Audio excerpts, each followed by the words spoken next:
Thanks for doing that, Wendy. All right, we are recording now, so you can start the meeting at any time. Okay, good morning and welcome to the South Kingstown Assessment Board of Review meeting for Thursday, March 25th, 2021. This will be a Zoom video conference. It is 9:06 a.m. I am the chairman of the board, William Salerno, and I now call the meeting to order.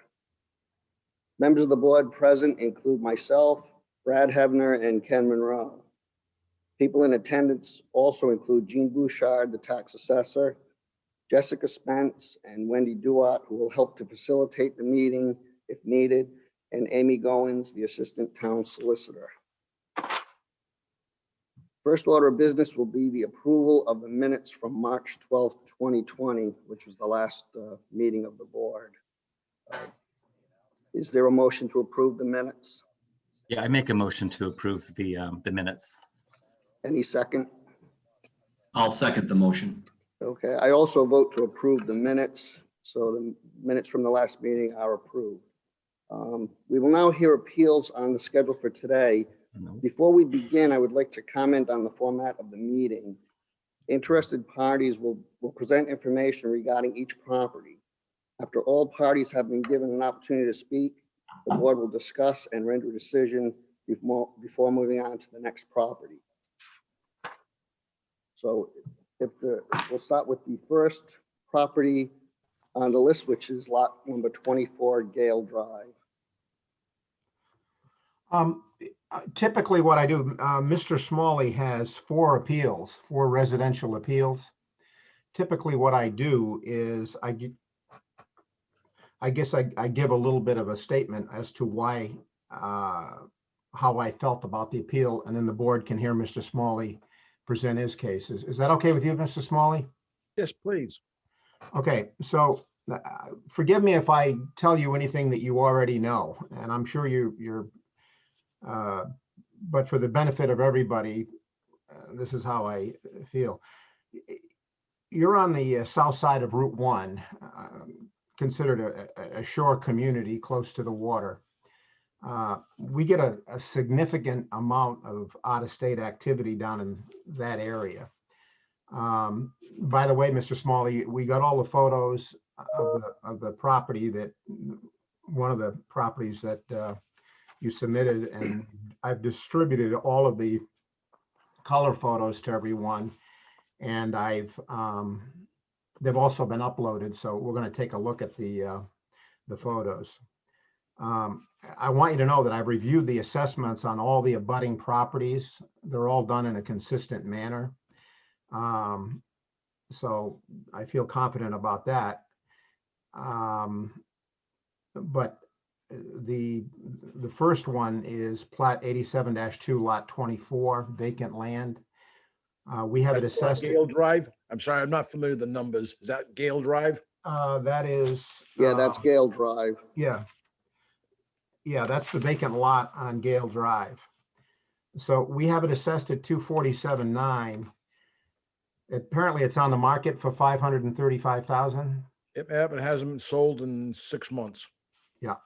So that's all I wanted to say about that particular piece of property. I'll let the board ask any questions about that one before we go to the next one. Let me quick history. I have an adult daughter with disabilities that lives with me. We had purchased that property in anticipation. And so I paid more than market because I was going to put a home up for her and another young adult with disabilities. That didn't pan out. The other family backed out. Hence, that's why I'm trying to put it back on the market. I probably paid more than I should have paid for it. But for me, because of the location, my daughter is now 31. She has Down syndrome. She still lives with us. We were trying to get her an independent living environment with a family that would also help share the expenses. That didn't pan out. And so now it's up for sale, and I have not had one offer. John Kokorian, as you might know, local guy, has had it. Hasn't sold. A lot of people aren't thrilled with the view where it's looking, looking at the parking lot of the Oyster Bar. So was hoping for some relief on that. Okay, that was listed for 160 days at 575, and now it was just reduced to 535. So it Right, was and it's still listed not. substantially higher, and you've got it listed with a water view. You know what? The problem is people found the water view as the Matunic Oyster Bar parking lot. We've tried to make it sound as attractive as possible. Well, You that's not a mentioned- wa- You Sorry. mentioned that you purchased it which is a recent purchase. I'm just curious what the About sale five- date and purchase price was. I'm gonna say it was about 5 years ago. January Average 2016. 2016. Yeah. I have a purchase price of 350, Excuse me? 350 in 2016. Is that correct? Yep. I bet that sounds correct. I don't have the numbers in front of me. As I said, I paid more than I thought it was worth because I thought I was going to have my daughter living there. The logistics of taking care of a young adult, having her right down the street would have been a big plus. Sure. Do you have an opinion as to what it is worth? What it'll really sell for in this market, maybe 450. I haven't had one offer. On your appeal that you sent in, though, you had no support documentation or anything written at all to justify a reduction in the assessed value. Only I could say is I've seen nothing around here sell for that much. I saw a house down a lot on the same street that sold with the house for 530 across the street. About 3 years ago. It's diagonally across on Gale Drive. Gene, did you happen to look at any other lots on that street or houses on that street, or all the lots pretty much assessed in the same? I looked for consistency Range. on all of the property around there, and we do have consistency on the assessments. I mean, so I'm comfortable with that aspect of it. There are a few recent sales in that general area. They range one on Gooseberry, not as nice of a lot, but it did sell recently for $237,000. It's assessed at 245.9, so it's right around the assessed value. There is a sale on Shannon Road in the East Matunic area, assessed at 247.5, sold for 279, was asking 299. And the other one is in that newer development, East Matunic Farm. There is a lot sale there for 295. Those were the three recent lot sales. And then obviously the subject property is on the market as we discussed. So those were the recent sales that I came out with on the multiple listing service. There could be some private sales that I'm unaware of, but those are the three more recent sales. And they kind of form a pattern that I feel. I think the subject property is in a more desirable location and does have, somewhat views, be that as it may. If it's Matunic Oyster Bar, just might make you very hungry. But those were the recent that I came up with. And of those, I do believe that this subject property is the nicer of the four, in my opinion, as the local realtor. Matunic Farms is a much bigger piece of property, I believe. It's a new neighborhood. Yeah, it is a new neighborhood, and it is roughly an acre. Right. So as compared to less than about a half acre. Yep, but no water views whatsoever there, where you do have a water view. Yeah, and if you built a 2-story house on that site, it probably would be a pretty good view. The first floor ground level has no water view. Yeah. It has to, second floor will be what you need minimum to go. I've had an architect there.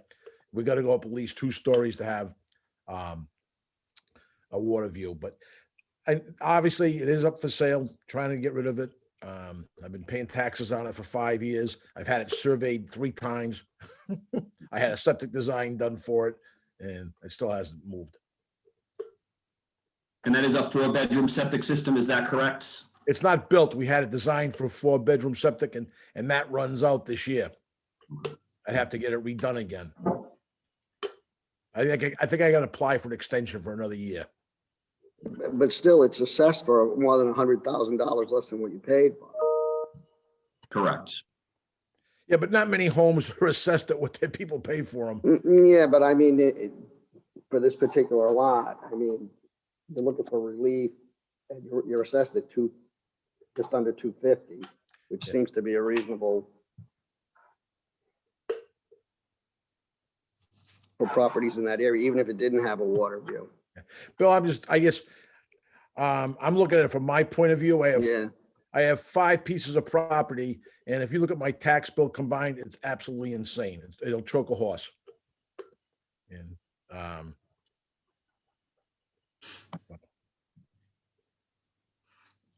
okay, you have anything else to add, or? no, I was looking for some relief. Anything you could do would be appreciated. I am trying to sell it, and it hasn't moved at the lowered price. Haven't had one offer. So I don't think you've had a comparable lot in this neighborhood sell for years. There was, like, as I said, there was a house across the street that was sold 3 years ago with a lot, and the whole thing went for 530. And that was. Yeah, but even with the sales that Ken mentioned, it still seems that this is in the range of what they're Yeah, going for. Maybe I'll just make a quick point here, and if Gene could help on this point, we're speaking about the value. It's as of a certain date, and this date is December 31st, 2018. Is that right, Gene?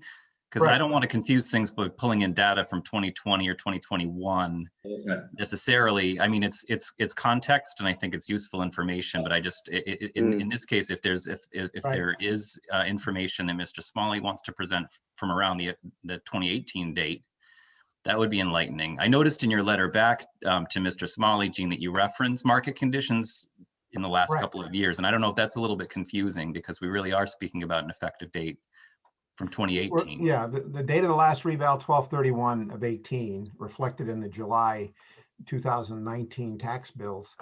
But the market started going up at the latter part, residentially started going up the latter part of 2017, and it's done nothing but continue on that track Right. to really unbelievable, extraordinary levels right now. Well, I Right, think- so that'll be relevant for the upcoming revaluation, I Yeah. expect. I don't think COVID's helped me at all because we've got so many Connecticut and New York people that have bailed out and moving down here. Yeah, we generally get a lot of out-of-state influence in that area, and it's been, with COVID, it's increased, you know. I'm the reluctant recipient of it.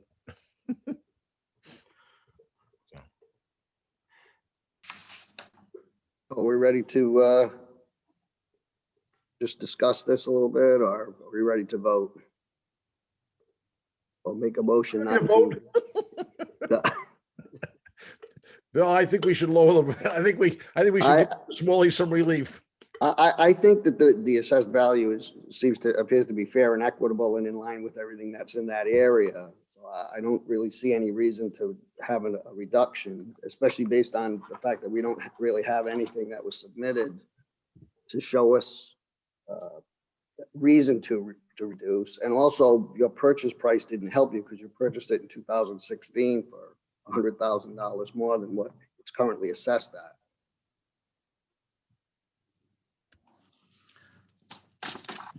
I tend to agree with that. I don't see any evidence to show that there's a difference in value to warrant a reduction on that particular property based on that time or currently. Right, I tend to be in Right. agreement. I'm looking for something I can, wrap my hands around to give us a direction to go. And all the evidence that's been presented seems to point to not making a change in this case. Okay, somebody want to make a motion not to make a change? I guess I will. I'll make a motion not to make a change to the assessment. I would second that. I'm in agreement. Okay, and so we'll vote not to make a change. I vote to not make a change. Yes. Do I get the vote? You know, you don't get a vote, sorry. Oh, thank you. Okay, so we're all set with that first one. Let's move on to property number 2, which is also one of your properties, that house at 117 Gale Drive. Yes, sir. Yeah, Bill, my position on this one was, we have this assessed at, I'm gonna use round numbers here, 2,000,003. It is really, Mr. Smalley, it's one of the nicest properties in our town. I'm familiar with it. It's quite a house. You purchased the property in 2002 with a dwelling on the property for 1,700,000. You demoed that property in 2008, and in 2008 there was a building permit taken out for 1,400,000 to rebuild the dwelling. And then in 2012 there was another $490,000 permit to put up a garage with a personal office above the garage. So the total permits alone were 1,890,000, 1,000,000, almost 1,900,000. And then that does not include the land, which is 995,000. I mean, those simple numbers put it at like 2,800,000. So that was my position on that. And my familiarity with the property when it was being built. But the board can go ahead, or Mr. Smalley, I'm sorry. Yeah, let Mr. Smalley Yeah. inform us about the case. I guess my position would be, can you show me any other properties, Gene, that have sold for 2,800,000 down here? I don't think there is. We have you at 2,300,000. Okay, have you got one here close to me in my neighborhood that's close to 2,300,000? I don't believe we have a 2,800,000. I don't think you have a 2,300,000 either. We're starting to push that, but given the quality of construction and what you've put into that house, it's But it's also market value. What could I sell it for? Regardless of what I put into it. Yeah. You don't have, I don't think, one home right on the water, similar lots to mine that are close to that value. Has there been an appraisal done recently, or do you have an opinion of value from the last couple of years that can maybe inform us what the current market value might be in your opinion, or in the opinion of somebody that's done some analysis? I have not had a realtor because I haven't entertained selling it. That wasn't the reason I had bought it. How about an appraisal for bank purposes, loan purposes, or anything like that? Have you had a licensed appraiser do anything on the property recently? Kenneth, no, I haven't. There's no mortgage on the property. So, I just look at, I've followed houses down here selling. I don't know if you've got a house in South Kingstown anywhere that sold for 2,300,000 or 2,800,000. Gene, you could probably speak to that better. Regardless of what I put into the property, it's still only worth what somebody's willing to pay for it. What do you think, what is your opinion of the value of the property? I think the property's probably worth $2 million, land and property. You know, I put a garage carriage house with an office in that was unique to me. Somebody else may not appreciate some of the things that I like. But I mean, I think what is my tax bill on this? I don't have it in front of me, Gene. I think I'm almost 37,000. on this house. 34,000. Yep. Yeah, but see, again, Mr. Smalley, this is another situation where you return the documentation without no information at all. You didn't include any sales to support a reduction. Even properties that may have sold during that time period. Bill, I'm sorry, I was not totally aware of the whole process that I should have done that. All right. So that my ignorance on that point. I just know I follow what houses sell for down here. I've seen it. I've seen nobody close to that. And I don't know if you had a house in South Kingstown anywhere sell for over $2 million. Have you, Gene? That may be the case. I know things are starting to get up into that general range, and I'm relatively new to the board, but it is my understanding that you are supposed to bring us information to change the minds. You know, we don't have the advantage of walking through your property during the COVID times. You know, I did do my due diligence in doing some drive-bys and digging some information. And from what I can tell from the outside, you have an impressive property there. So my congratulations to you for having a wonderful property in the town. Kenny, But it's hard for me to determine value.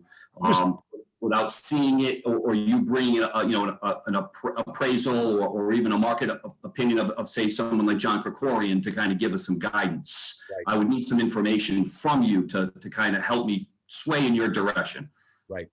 Ken's right. I mean, typically we receive some kind of basis from the applicant, from the taxpayer as to why their assessment might be inaccurate.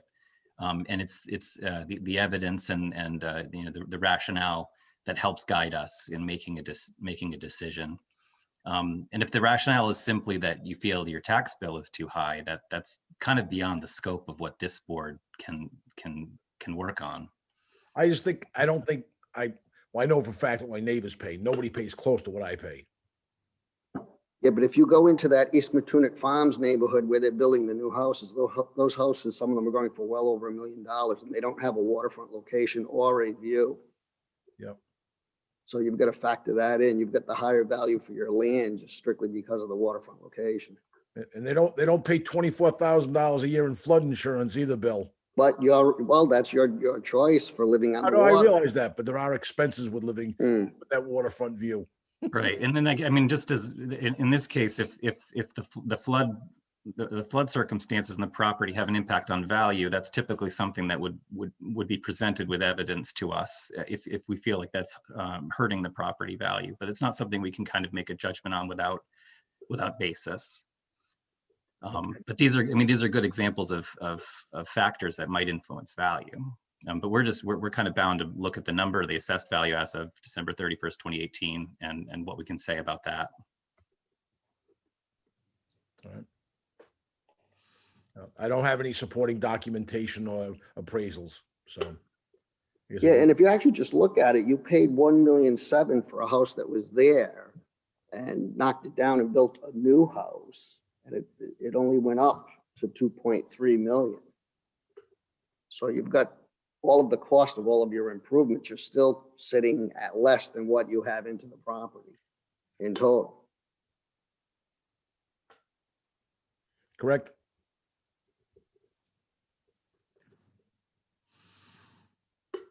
Yeah, in light of no evidence to show me anything different, I can't see me being swayed on the value. And again, I'm sorry, I don't have the ability to go through the home, but I'm sure inside is equally as nice as to what I see on the outside. It is a beautiful home and property. You sound like a potential customer. Not on my salary. All right. Okay, anybody else have anything to add? No, I'm ready to move on to decision making unless Mr. Smalley or Mr. Bouchard have any other comments on this property. I don't. Well, Okay, I'll make a motion that we leave the assessment as is. Any second? I second that, Bill. I'm in Okay, agreement. I would vote towards that for lack of evidence. so it's unanimous that the assessment will stay as is on that second property. Yes. And then we've got property number 3, which is also Mr. Smalley's.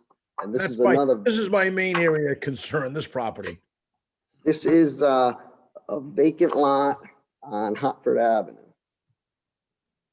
Well, I had bought both properties, basically, they abut. I had bought them from the same person. They were 2 separate lots.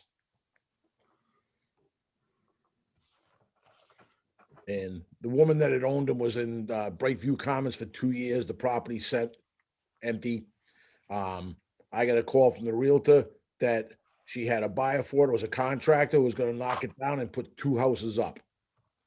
And I did not want to see some 4-corner monster or 2 houses put in there.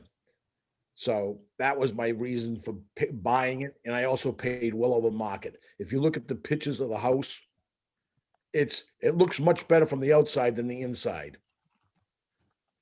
Oh, we're doing the vacant parcel first. Okay, well, they were Yeah. bought one in the same time. We put a value on them. Even they were bought as a total because she knew I wanted them and I didn't want. I didn't mean to interrupt. So you paid the 802 plus the You paid 800 plus 350 all to one person and bought both properties as a package. Right. Okay. I did not want to see him get developed and jam some monster on his property, so that was, being honest, I was trying to protect my own investment Mm. and thought we might be able to fix the house, got a contractor, and he said it's gonna cost more to fix it. If you look at the photos, obviously the roof is gone, there's leaks everywhere, they had torn the rugs out. No one had been in the house for 2 years, so all the heat and water pipes had ruptured. The foundation is stone on the front section. That house was built, I think, 16 something or 1710, the front section. Okay, yeah, but we still, we have to handle these as separate items. because Okay. they're separate properties. You haven't merged them. So Nope. let's stick to the vacant parcel, lot Alright. 65, All right, if that's it. So that's just about under a half acre parcel. It's currently assessed at 4027. And again, this is another situation where you submitted no support documentation to justify a reduction. I'm not doing so good here, Bill, am I? Well, You're gonna work with me. We have another assessment coming up. Oh, thanks a lot. That's good. Have the assessments ever gone down? well, the thing that helps you out on this one is you paid less than what it's assessed for, so. That's what I was trying to get at.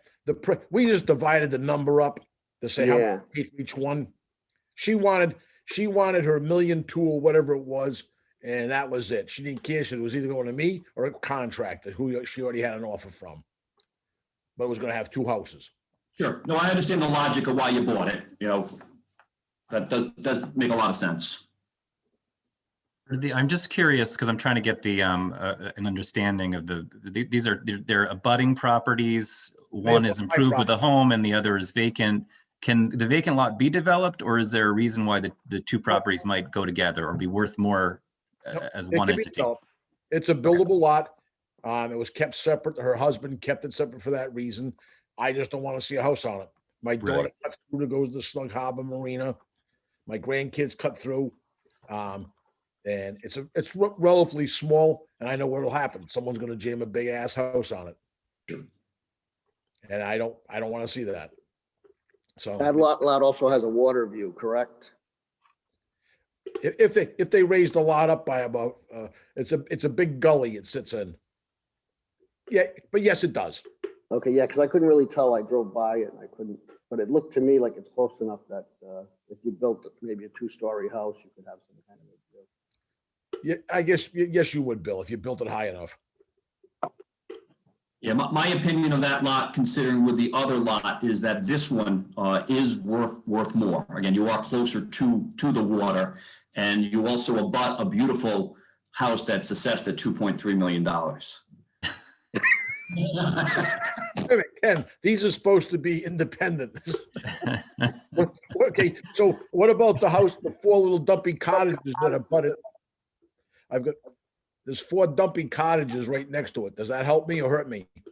Well, the lot value is still pretty good, but you could, and again, Gene, you could interact here, but you could combine, if your goal is to protect yourself, you could combine the lots, and that would reduce the value, if I'm not mistaken. And again, I don't want to speak for Gene, but if you turn it into a non-buildable lot, but as a buildable lot, there is more value whether you choose to utilize that or not.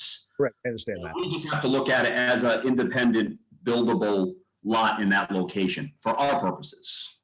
This might be, we haven't heard from Gene on this one, but I don't know if you have any comments as to your assessment of this property, the vacant property. It's a buildable, it's a separate lot. It's a buildable lot with a water view. I mean, if someone built a ranch there, they could see the water. As far as combining the lot, that's a planning procedure. You have to go to planning. I hate to speak for them, but I think you could combine lots. I don't think there's going to be a problem. It would lower the taxes if you wanted to do that. But I don't know if you really want to do something like that. Having a buildable lot in that area is quite a valuable thing. I'm not recommending it, Gene. I'm just telling you that's his goal, Yeah. for you to say if that would lower the value. I just wanted to make sure that Mr. Smalley was aware that if that was his goal, that's one way he could accomplish it. Right. And so from an assessment point of view, however, this is a standalone vacant buildable lot with amenities like water view, Right. and other locational attributes, which have resulted in an assessed value of $400,000. Gene, Yes. how about the neighboring lots on that street? Are they all pretty much in that same range? Yeah, I looked at them And all. we haven't had anyone request a reduction? No, we have not. We haven't had anybody in that area ask for assessment reductions. Which is, we have 14,000 parcels in town. And because of this market residentially, we had in the neighborhood of 20 appeals. And we had three go to the board effectively. So we're not getting a lot of appeals because of the market. Hmm.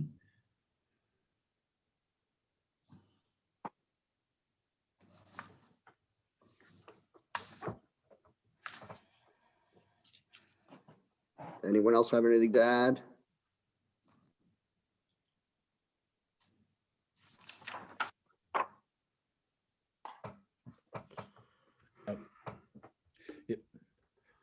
As I said, my main concern is the other lot. That was my main reason for the. Yeah.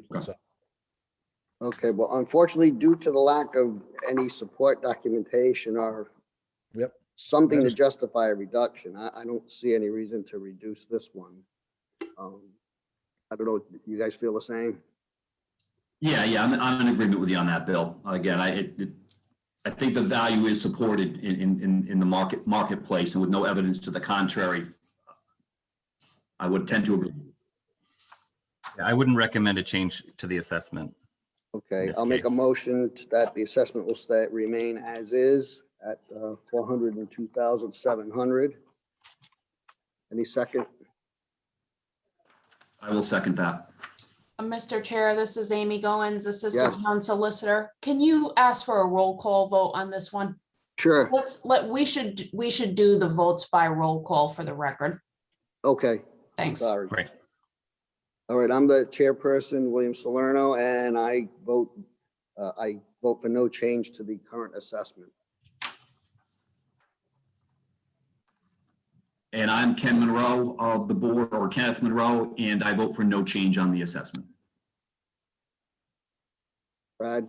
Yeah, Brad Heavenor, I want to make sure I'm responding to the motion, but I think my response to the motion is yes. No change to the Yes, assessment. no change, okay. All right, now we can get to the property that you wanted to talk about, which is 36 Hartford Avenue, which is the fourth property on the list. Now that one, Bill, you do have some documentation. Yes, you did good on this one. Although I have more photos too, if you'd like. No, I'm given- glad you sent in the photos because I drove by it and you really can't notice some of these items from the street. No, you don't. It looks much better from the street. Yeah. Because I have tried to sell it. Trust me. And everybody thinks it looks great on the inside, then they realize it's probably a knockdown. It's not worth saving. I'm not sure which photo you got first. I had numbered them. The photos, showing you some of the defects. There you go. Yeah, if you want to walk us through Great. and give us kind of an overview of what you'd like to show us. Yes, the house needs a new shingles and possibly new sheeting underneath it, according to the roofing contractor. Just to reshingle the house, 3 years ago, they wanted $28,000. Was an estimate. And he said the plywood's gone because we have had water penetration inside. That would be more involved. There are two chimneys. This is one you see right there. Needs to be repointed. So that's picture number one. I did a few from the outside without going crazy. This one, you can see a few of the windows have all leaked. They've lost their hermetic seal. And the wood casing around a lot of these, some of the windows have been replaced, 20 years ago. Some are really old. But that one, you see that one with all the colors in it? Yeah, the seals are broken. The seals are broken and around the wood has The seals where they flash the windows in has failed. And you can also see the siding is in really poor condition. Now in this picture here, you can see the siding is all rotted and the house has been sinking gradually into the ground. So the sill plate in many cases is in the dirt. And in many cases, the shingles are touching the ground. You can see the rotting there. And I should have pointed out, if you look at the window casing on the window right above there, the window casings are all rotted. Is that over the crawl space area, that particular portion? No, that's part of the old house, the original house. So there is a stone basement that I've given you some pictures of. Okay, and that's actually sunken in as well, then, the basement area. Yeah, you'll see it because the basement is stone and the mortar has failed over, it was built, I think, in either 1610 or 1710. That was the first house down here, I believe. So all of the siding is failed and the house would need to be jacked. So we didn't do that, obviously. Now you can see the rotting around the window casings again. Another one, a more close-up detail of the shingles. Window casing in this, another window, same type of thing all around it. This you don't see from the street. That's why I was hoping somebody would walk by. You can see the siding and the shingles it needs to be re-sided. Yeah, the pictures are very helpful here. Absolutely. Same thing, you can see the shingles failing in the front of the garage. Those shingles in the bottom have failed because they were touching the ground. Water is soaked up through them. The trim around the garage doors is all rotted. Now that's the newest section. Now this is the main basement. They've got holes cut in the floor. There's the old furnace that no longer works, that the tag on it from, I think it was Petro, had done the last service in, I think, 2015 or whatever. When I called them to try to fix it, they said it was shot. They came down, couldn't be saved. And then what happened was the house had been left empty for 2 years and the pipes that were in it had frozen. The water heater is gone. Doesn't obviously, there's a picture of it standing to the side. And you can see a part of this, you can see the stone basement in the view past the furnace. All the water has failed. So anytime we get a good rainstorm in the spring, we have water in the basement. We kept the sump pump in there trying to keep it somewhat dry. But that's the section of the old house. And you can see some of the, I'm not sure I gave you the pictures of the beams. They were half round hewed logs that had beetle borer infestation. I think I gave you pictures of that on one of the next ones. Yes, you did. That's once again the door trim. It's rotted. There you go. There's the foundation. There's the water heater that had been pulled out of service because the pipes had busted and the heater was gone. Because nobody winterized it.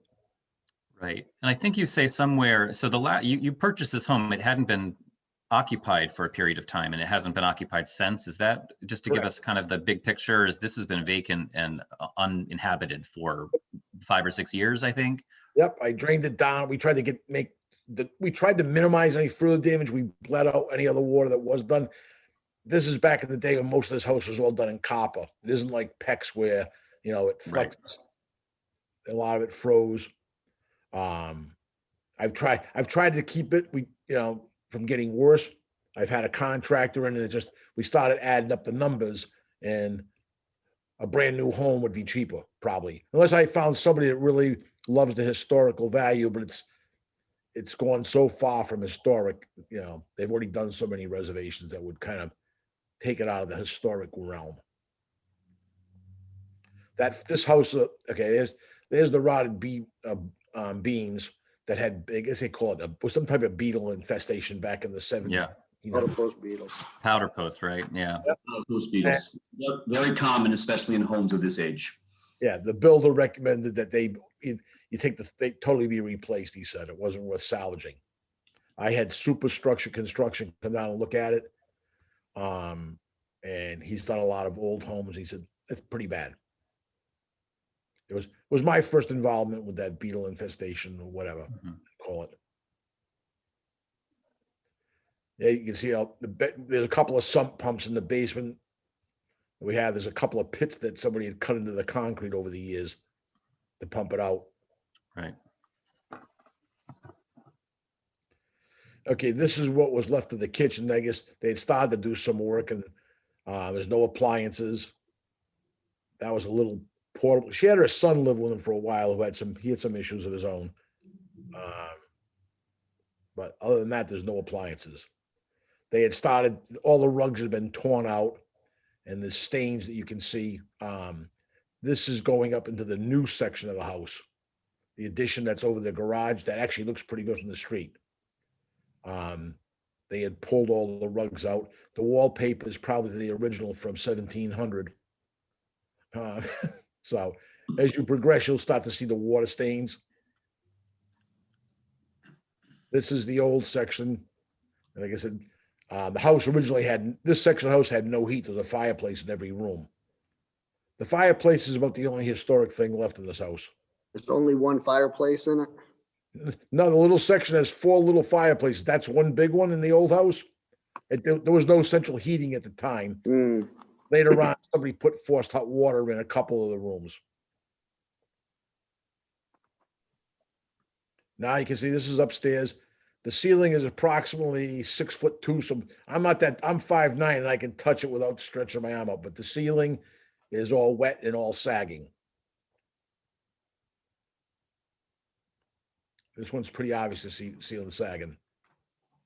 This is downstairs right below where I just was. Wow. So this is on the first floor level of the old section. This is one of the bedrooms. Another ceiling that's cracked and sagging again. I don't believe, I had one picture showing the ceilings all peeling and we had it checked. It's all lead paint. Just my luck. Oh, geez. Now this is, this is the section over over the garage, one of the master bedrooms. Leaking in the ceiling, drop ceiling was falling down.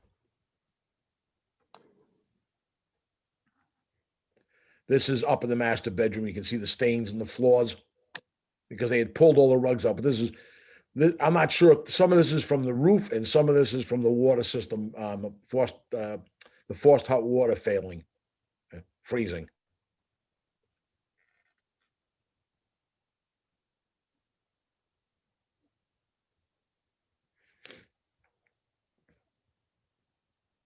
This is, I could have given you 100 pictures like this around the house. Right. So it sounds like you've spoken to a number of contractors and builders about the property. Yep. Do you have a sense from them, or have you gotten any opinions on what it might cost to bring the building back up to being inhabitable? They thought they thought it would cost more than it's worth. It would be cheaper to build a new home. The design itself was rather bad. The layout was not great to begin with. Right. So that speaks to it being a tear down. So I think the build and in the assessment, and Gene can correct me if I'm wrong, the assessment attributes around $350,000 to the value of the structure. And you would suggest that you couldn't do much with $350,000 to bring this building back up to an inhabitable state, given the condition that you're presenting to us. Correct. Plus, it's just a terrible layout. And I said, my main purpose was to protect myself from I want a shingle style New England beach house. I don't want a 5,000-foot monster next to me. Right. Understood. The house itself, I think, has no value other than I've got a buildable grandfathered lot. I mean, with a foundation on it, a footprint that I could, if somebody knocks it down, they can build off that footprint without having zoning problems.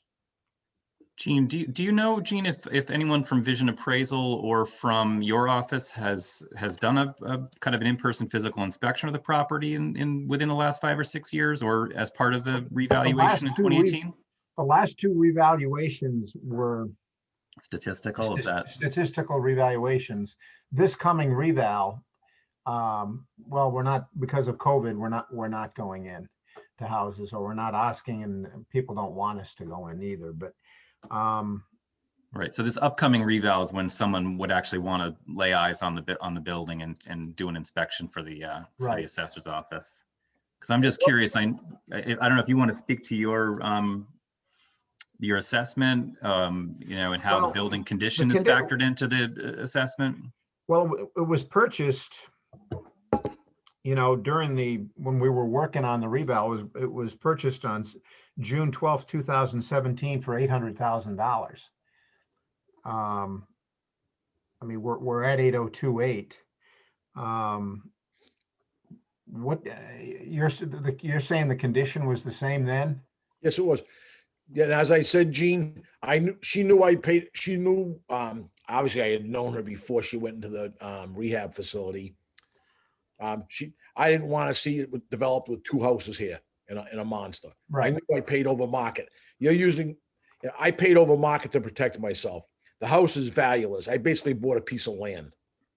If you look at the house, I think the pictures can demonstrate it, that it is in much poorer condition on the inside than it looks like from 300 feet away. That's why I'd asked you multiple times someone to go in there because it's uninhabited. It would have been safe for somebody even during COVID. But everybody declined. There was nothing.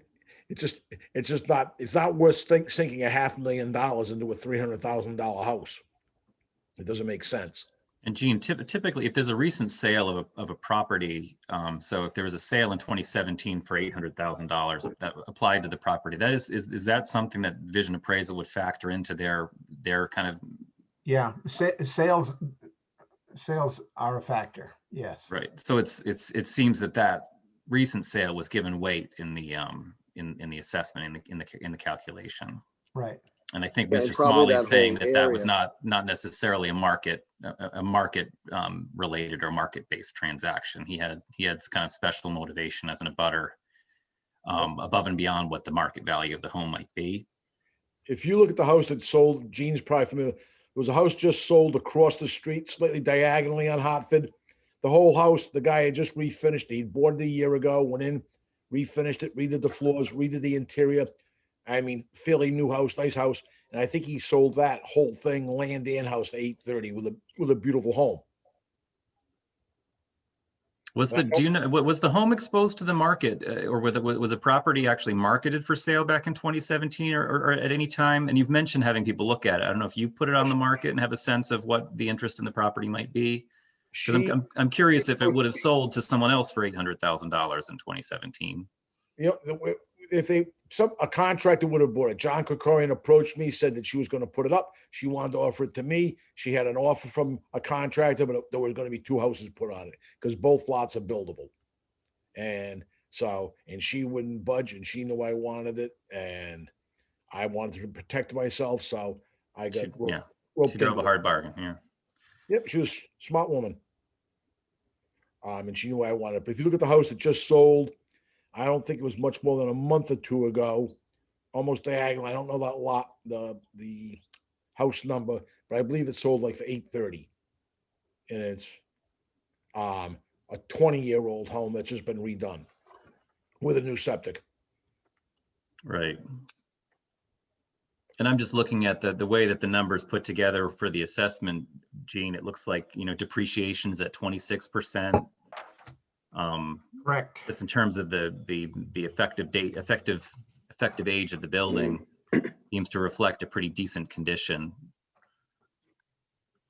Also, the grade of construction it might be kind of high based on these photographs. Right. He's got an average plus 20. I think anybody that looks at this, guys, ladies and gentlemen, I think the house is valueless. It's the piece of land I think it needs to be valued at. That's all it is. It's one lot. The home is a knockdown. And I said, the only reason I've left it up was that I wanted someone to be able to work off of that footprint. Yeah, I was just going to ask if there are any rights that might come with the land that would be associated with the footprints in terms of zoning conformity. So there may be advantages to having a foundation in place when this transfers, or if it were scraped clean, would the next buyer not be able to build a home of that size on the lot? That kind of thing. Do you? Yeah, I've checked that out because I've thought about building a house. Talked with architects and I use Bill Dowdell, the civil engineer, who just resurveyed it again. It's a 30 some odd thousand lot, so it's got plenty of room. It could be a bigger house than's there. It's just that right now, if somebody chooses to stay on that foundation, Mhm. they would have very minimal approval processes. They don't have to go to CRMC, they don't DEM, very minimal. There is a working septic system. So that's the only benefit it has. Right. No, that's interesting to me because sometimes a tear down is worth the value of the land minus demolition costs. But in some cases, in this case, the existing structure, or at least the footprint, might provide some value back to the next buyer. And that's hard to quantify. Brad, you have to do an environmental impact before you Mhm. knock it down, then pay for the permits. And I've had estimates of over $35,000 to do that. Right. That's for demolition. Right. Right. Just to Yeah. get rid of Understood. the That's helpful. Yes, just to get rid of the junk. And as I'm appealing this, it's just, I'm really saying this is only worth the land value. Hmm. The structure that's there, is it accurate that it does have 3,672 square feet, which is what the town has you as? It might, I've never measured it. Okay. It's only got the old cottage in the front. That's Just underneath those, yeah. really old, but I couldn't tell you that for sure, Kenneth. Okay. It sounds, maybe 3,000.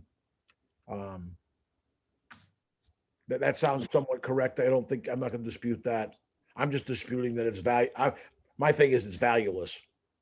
It's going to cost me more money to make it buildable. Hmm. It's really just a lot.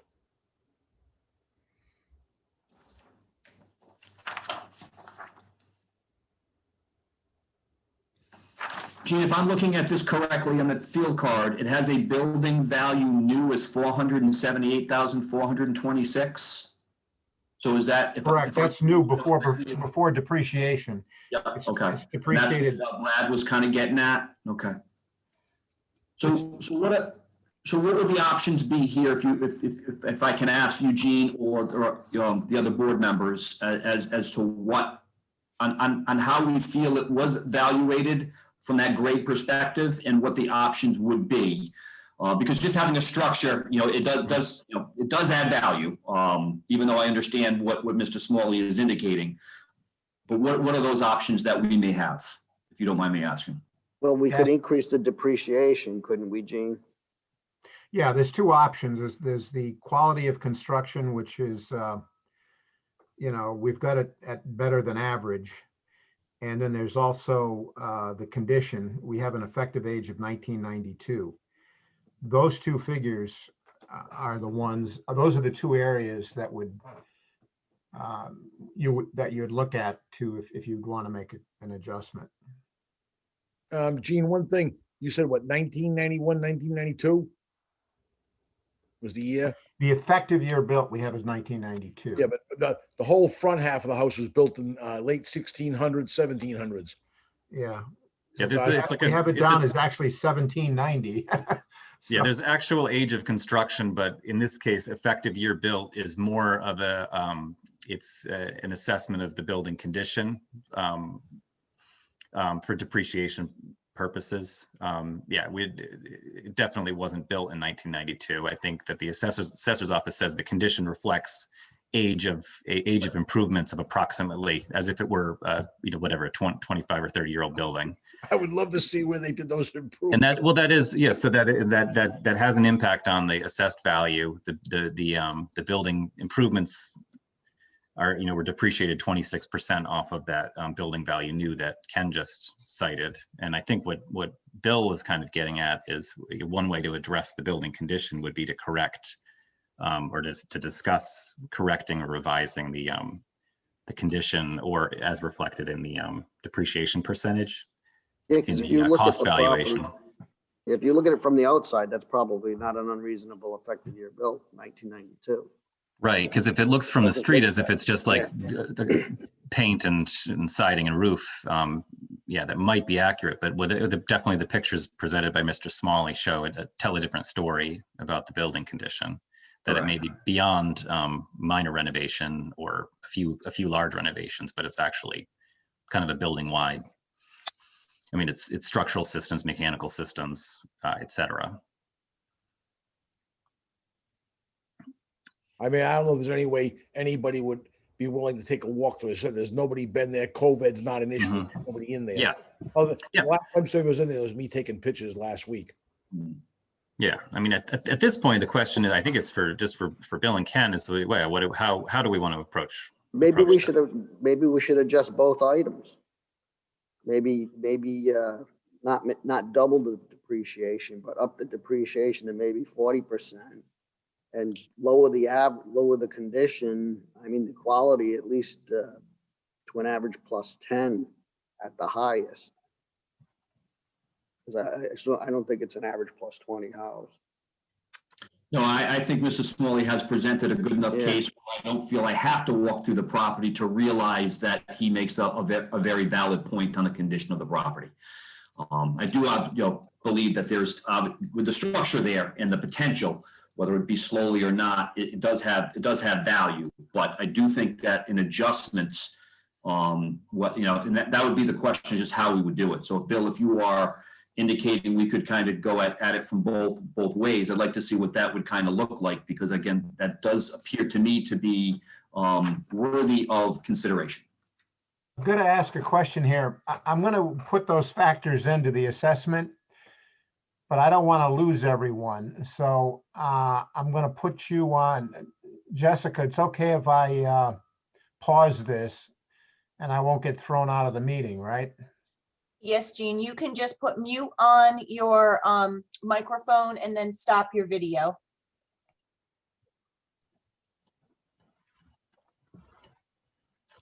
I don't know if everybody heard that. I'll be back in a moment here. Okay, we do hear you, Gene.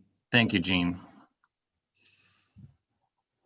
So if I could just continue to talk, and Brad and Bill, so are you in agreement with me that some form of adjustment should be made? Now it's just really a matter of kind of fine tuning that, and you guys have a little bit more experience, and obviously Gene does with the formula of doing that. But are you guys both in agreement with me on some of that effect?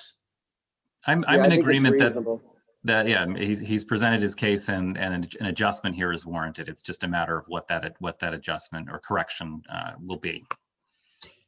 And Gene will help us a little bit with that. Yes. We've kind of narrowed down some potential ways that we can approach this.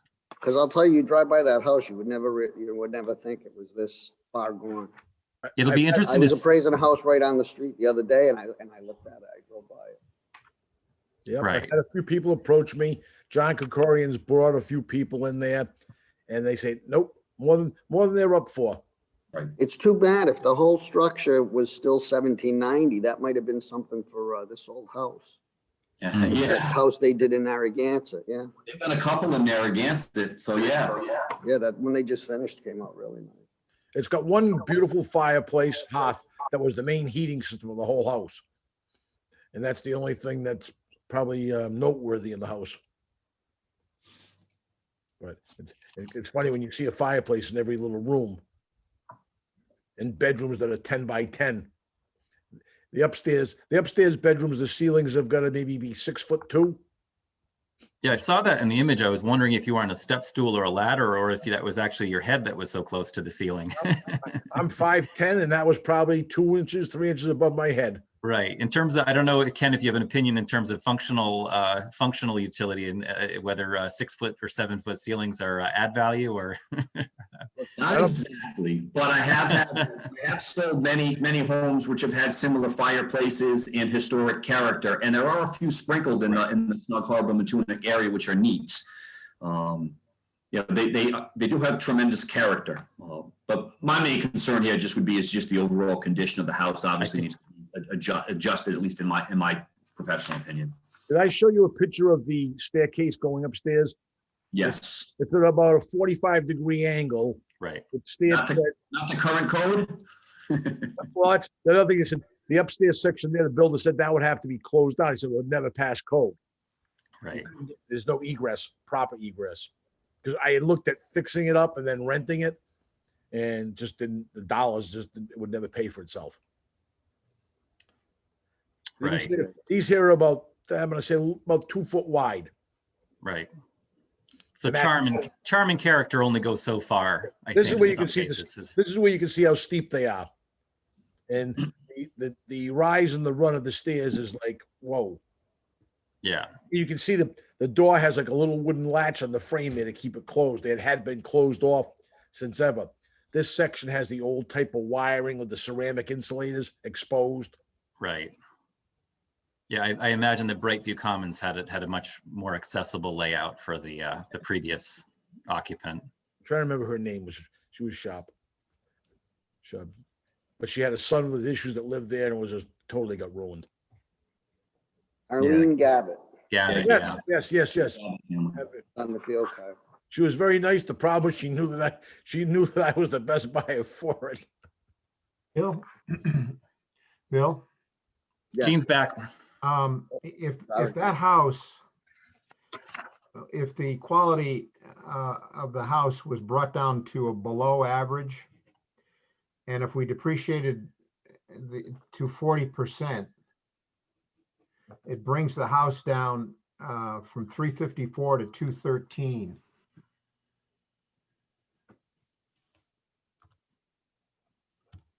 $213 even. 213.5. The And house, then the just the land- house. That's a reduction of $140,000.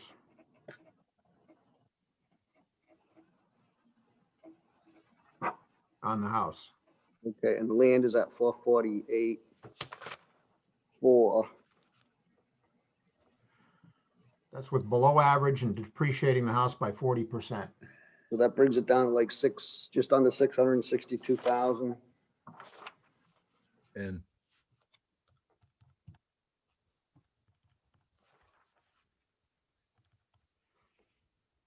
That is a significant drop, probably a little bit more than I thought you were going to come back at, Gene. But I certainly think that we need to do, to make some form of a correction.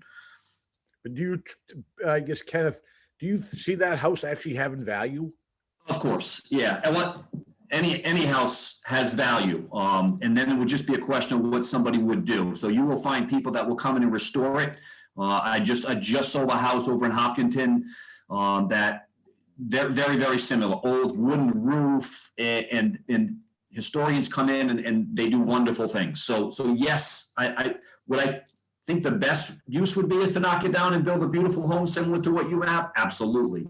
But what is there could certainly be worked within. And again, it depends on your buyer if they would want to kind of restore it or not. But it is a huge project. So I do agree with you that the value is less than the town has. Now it's just a question of where. How do you guys feel, Brad and Bill? You know, in my opinion, one of the location of the house, even though it's not the house, the location is going to be something as an aspect that it's going to draw people in. But whatever the board decides. Right. I think we're balancing these things. I see the location as being reflected really in the value of the underlying land. But yeah, my line of thinking is similar to Kenneth, that there's an adjustment, and a significant adjustment is warranted. It's just a matter of arriving at that number. Did you have something, Gene? I'm sorry? Oh, I thought I heard my name or something. No, Yes, that was me, Brad. I said, if you guys looked at the house right across the street that just sold, has the same water view and roughly the same size lot, and is a fairly new house that was just totally, it was bought and sold twice in a little over a year, and that went for I think $830. That's a smaller house though, right? No, not really. I'm gonna say it's 2,800 square feet. But it's been totally redone and it's a newer house and it just sold. And I don't know the number. I feel stupid, but it's the exact same view. It looks right across my property. Yeah, because that would be the only other issue. This house has a pretty good sized footprint. So that also adds to the desire of someone buying it with, even though the improvements need to be redone, you've Right. got that existing footprint that you can work off of, so that you could actually potentially double the size of the house, because you only got the two small finished attic areas. But I think the land value is reasonable, and I think by doing those adjustments that we talked about, I think looks like a fair assessment number to me. It's, does it come out to, Gene, 61.9? It would be 213.5.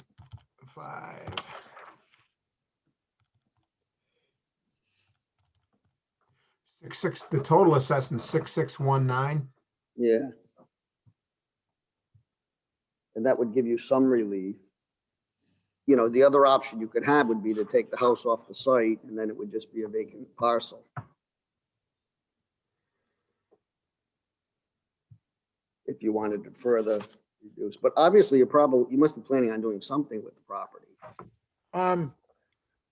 I was waiting for the market to get better. I haven't actively advertised it. John Kokorian's had customers look at it. And I tried to get it at 800 to sell the whole thing. They walked in, walked out, not interested. That happened a few times. But you also have to, you also have to consider that new neighborhood near you, that I think all the lots have been sold in there. So there's less available properties. Right, but if I sold it at $400,000, I know the lot would sell. Me trying to get close to what you're valuing it at, I'm not going to get it. I've tried. I'm not getting offers of 800,000 or 700,000.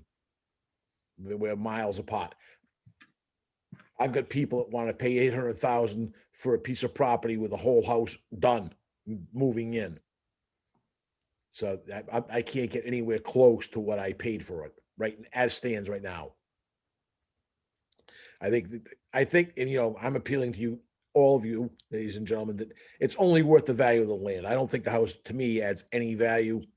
I use John, I keep mentioning John Kokorian because I talk to him all the time. He agrees with me that it's a knockdown. Anybody that can spend that kind of money is not going to want to live in a house that looks like that. It's a knockdown. And I don't feel like spending $40,000 to knock it down right now. Well, we're going to have to leave some type of value for the improvements because they are on the site.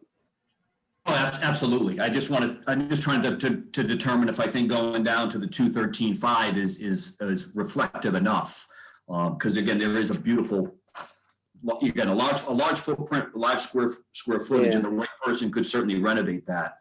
So I'm in favor of doing a reduction. It's just a question of that much or not. The land value certainly is right. It would, and if you put it on the market, you might not get 800, but you certainly would get over the 661, in my opinion, that the assessment would go down to if we implemented what Gene had calculated. Do you want to try a 50% depreciation? I'm trying to understand if Ken thinks, just to understand where the conversation is going, is Ken, are you comfortable with what Gene brought back, or are you thinking that was too much of a cut? Or too little? That's I just to be clear. No, to be clear, I do not think it's too little. Okay, let me try to. I think that's a big reduction, and I'm not sure I'm comfortable with as big a reduction because while I agree with Mr. Smalley on it needs to be one, I don't agree that it has no value. So there is value in the structure that is there. So is going down from, I guess, roughly 350 to 250. That's a very large drop in my opinion. That brings the value to 661.9, and I do believe that the property would sell for more than that. Right. So we wouldn't necessarily. Yeah, that's helpful, and I think what we're kind of grasping at here is we've seen the information. we're convinced that something needs to be done, Yes. and just narrowing it down to something that we're comfortable with is where, you know, where we need to land is what we're trying to arrive at. But that helps me understand where you're Yes. coming from. I mean, to me, I'll just say from my standpoint too, and this is where, you know, it would be easier if there was, you know, some, you know, a professional opinion of value or some more information presented, or even if Mr. Krikorian were here to help us, you know, kind of testify to these points, you know, that would be helpful in kind of determining where we land between 440,000 and 802,000. But where I stand right now, based on the information presented by Mr. Smalley and by Mr. Bouchard, I feel comfortable. I feel comfortable with the adjustments that Gene presented as something that's, you know, kind of in the ballpark of reasonable considering what we've heard. That's where I am right now, and I don't know where we want to go from this, if we want to keep chipping away at it, or but that's where I'm at. Okay, Bill, what's your opinion based on what Brad and Gene have portrayed to us? I think that this 661.9 number is a pretty accurate number of what a fair assessment would be for the property, because you do have to give value to that, to the structure size, the footprint that's there, and, you know, without having the improvements removed from the site, you do have to give a percentage of value to them. And I don't think that we should go down any lower than that. I would agree with that. Because if you spent 140 grand, you probably could fix it up to at least a livable state where you could rent it out. I beg to differ, Bill. I've talked to contractors. Yeah. The shingling the roof, as long as the sheeting is still good, was 28 to 30 grand. That was 2 years ago. There's no heating system. The electrical and plumbing need to be redone because they left everything so it's split. I don't think you could do it for 200 grand. But Well, unfortunately, if we had some written estimates, we could have considered, you know, maybe putting more. I understand. 140,000 is a substantial drop. Yep. Now, if you've seen the building market right now, building materials and contractors, they're flat out. They wouldn't even look at it. It's just, you can't even get a builder right now. So, but I appreciate your time and any consideration. Okay, so if we're in agreement that seems to be a fair reduction, I'll make a motion that we vote to do the two items. We will change the quality of the construction to below average, and we will increase the amount of depreciation to be reflective of 40%. That's correct. That's what you did, Gene? Right. Okay. So we'll call a roll for a vote. All those in favor of, I think I'll just second your motion, okay, just to dot our i's. all right. Motion is second. Now we will vote to approve the motion. William Salerno, Chairman. I vote yes. Brad Heavenor, yes. Kenneth Monroe, yes. Okay, the changes will be incorporated. And I Thank think that's it for you, Mr. Smalley, today, right? Yep. Thank you very much for your time. I appreciate your consideration. Everyone, appreciate your Okay. time especially. Thank you very much. Thank you, you. Mr. Smalley. Mr. Smalling. Have a good day. Thank you. Thanks. Okay, now we'll move on to Schneider Electric, who've been waiting patiently. Morning. Good morning. Morning.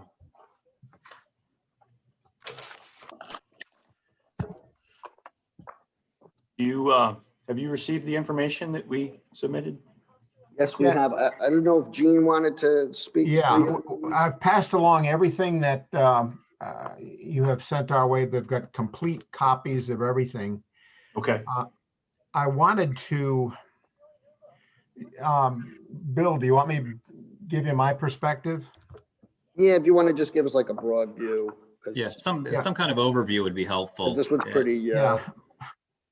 All right, so we have this Schneider Electric assessed at 16,533,700. It's on the market right now for $9,041,184. There is 200, I'm going to round some numbers here. There's about 282,000 square feet of space there. of which 177,000 is office space and 105,000 is warehouse space. We did this value on an income approach. The appeal is based on a per square foot approach for what they believe to be the value is.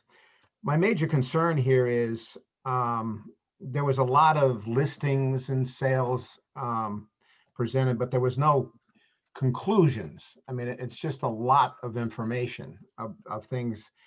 There was no appraisal submitted.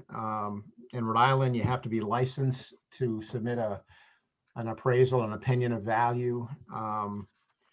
I think the big problem here with Schneider is with big commercial industrial properties, you got to find the right fit.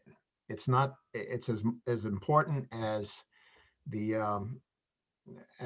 value of what they're going to spend. You got to find the right fit, and commercial has much longer marketing times for this kind of thing. One of the things in the packet was they really were pessimistic about the location being a rural location and that presenting difficulty. In my opinion, I don't think it's a bad location at all. The Route 2 and Route 95 access is within 20 minutes. I mean, if you had a more densely populated area you had to go to for this type of facility, that has its drawbacks too. It's all about finding the right fit. Right up the road, right across the street, we have Arnold Lumber, that is a lumber yard that sends material all over Rhode Island, Connecticut, and Massachusetts, and has been doing so very successfully for a long period of time. Right up the road, we also have the Ryan Center and the University of Rhode Island. The Ryan Center is a sports facility, but they also have entertainment. It's a destination point. Prior to COVID, I mean, this place was it was a very popular place to go to. But I think they are hammering the location of this too much. And I think the marketing time for this kind of property is extensive. I mean, you've got to find someone who can fit that. So that's my overall opinion. Hey, do you want to make a statement, Mr. Farr, or give us your Yes, information? absolutely. So you have our information, 50 plus pages of data. I did want to thank you again for accommodating me virtually. I'm in Chicago, so you saved me a lot of time and money, obviously. The property was listed in June of last year for $9 million. There has been some interest. However, they have not had any bids or offers to this point.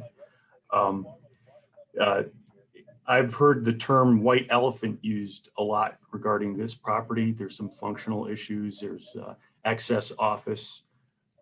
What you have before you is the marketing brochure. They're asking $9 million, which is about $32 per square foot. It's currently on at $58 per square foot. Within that marketing packet, there's several sales included. Two are actually pre-reassessment, 12/31/18, and those are in. One is in Taunton, Mass, sold for $40 per square foot. That's on page 5. The others are post reassessment, but this is part of the information that was gathered to justify the asking price for the property. I'm sorry to interrupt, but what is the asking price right now? Because I might have missed that in the. It's $9 million, and that, or right around 50 something. I forget what. $32 per square foot. Oh, so the $9 million asking price is $32 a square foot. Right, and you're referring to the assessed value is at 50. I heard the number 50 something dollars a square foot. That's the assessed Right. value currently. The Gotcha. assessed value is $16.5 million, Thank or you. $58 per square foot. My bad. Thank you. Oh, you're welcome. On page 7, there's another pre-reassessment sale that occurred in Cranston, Rhode Island. That was December 21, 2018 for $30. So of those 10 sales, 2 were actually pre-reassessment date. The rest were afterwards. However, there's also on page 9 a broker's opinion of value that was done by Colliers International MG Commercial. This is more in depth as far as sales data. And it includes on page 11 the broker's opinion value projection. The $9 million is actually optimistic in their opinion at $32 per square foot. Obviously, someone isn't going to probably pay the $9 million asking price, so it could be at $8 million or $28 per square foot. But I did want to emphasize within this brokerage packet, there are 14 sales, 11 of which were pre-reassessment, 12/31/18. And starting with, and this is on page 19 within the broker's opinion of value. These are all in Rhode Island and Massachusetts.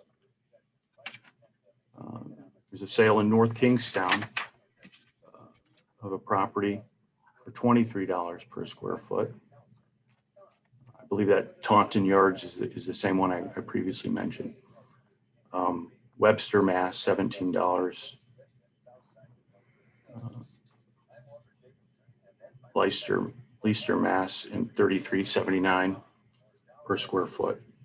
So the $30 does seem to be somewhat reasonable as far as their opinion goes based on the sales information. And then on page 20, there's another sale in Taunton at 29, a sale in Millbury at 31.46, East Bridgewater 33, Attleboro, Mass 28.51, and another one in that might have been the same one in Cranston, Rhode Island, 1890. On page 21, another sale in Cranston, 29.57, and Braintree, Mass, 29.95. So there is a significant amount of data that was based, on the broker's opinion of value, thus the asking price for the property. In addition, on page 23, I included more sales data, and all of these are pre-reassessment date. And the details for all of those follows the data.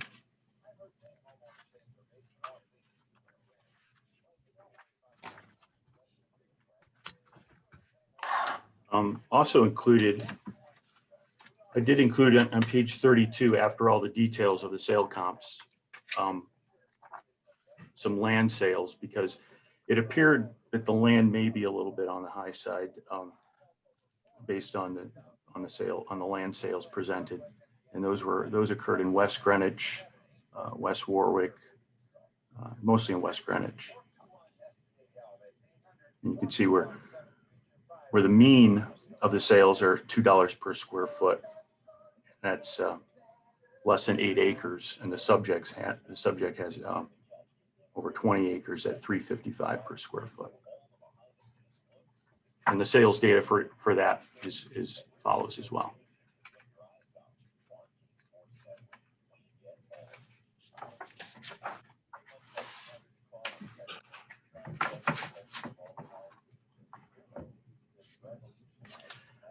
We certainly want to work with the town in order to, establish a fair and reasonable value for the property. We even offered perhaps incrementally reduce the property. It's obvious it's probably not going to sell for the 9 million, but there has been some interest, and hopefully, someone will purchase it and put it, utilize it, put it to use. The lower taxes would obviously help market the property as well.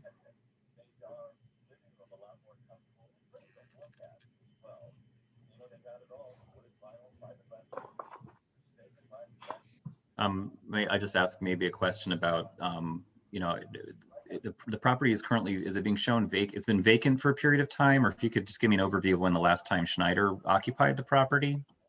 Well, the property has been underutilized for quite some time. I believe Schneider was phasing out of the facility. They've been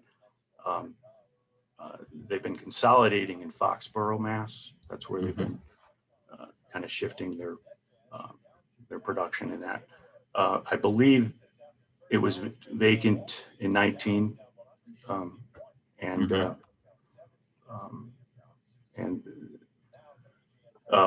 not sure exactly where it stood in early 2020, but I don't believe there was a lot of Schneider presence there. Basically, it was a corporate support facility. There were people there. It was no longer a manufacturing use from the old APC days, but there were administrative people there that occupied quite a bit of the office space. There's also, that's neither here nor there, but I mean, there's also conversation right now. Apparently, they're going to have the National Guard go in there with COVID related activity to, with shots, Right. making it a point.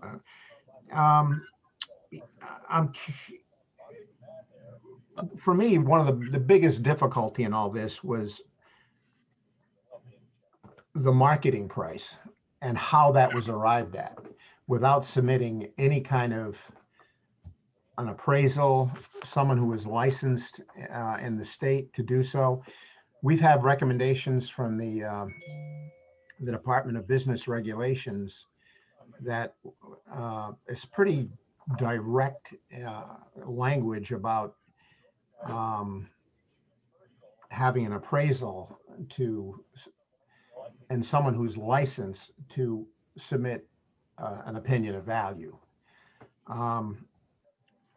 And I could get into the details of all that, but in essence, you have to be licensed to submit an opinion of value in the state of Rhode Island. Unfortunately, there is no appraisal. Yeah. This is the data we have to rely on. I don't think the asking price, I think it should have been started at a much higher level than this. This property, it's far more accessible than presented in the marketing package and for transportation and shipping purposes. And one of the big things it has here, it's commercial industrial space that has a tremendous amount of parking to support staff. And a lot of commercial places don't have that. And I think the marketing time on these, I think starting out at a low point like that, it doesn't make any difference. It's going to take a couple of years to at least to probably market that property and sell it. And if the starting point had been higher, I think it would have yielded a higher price than it's going to get. Well, the Colliers International has a wide reach. They're a big brokerage realty company. MG Commercial, I'm not that familiar with, but they're actively marketing. They have people that are interested. They just don't have any offers. So Right. they are. I don't think it's a question of use, and maybe it's just too much at this point with the excess office space they have. Well, I was kind of getting to that. I'm curious, like in terms of when I was asking about occupancy of the building, I'm just kind of wanting to understand better how the property is presenting itself. You reference, like, I'll ask you about the functional aspect of it because it has a history as an industrial manufacturing. Gene mentioned it looks like the office space is now up to 62% of the building or something like that. And I imagine that happened over time in conjunction with Schneider Electric's, transition and their use of the property. And I'm curious about that aspect of what the building might look like as a vacant former industrial manufacturing facility that looks like it's got some kind of flex or office use that's dominating the space. Right. Yeah, it's definitely a mixed use building that would probably need some renovation to cater to a new user. You know, and a lot of that office space would probably go away in this environment, especially, I would think.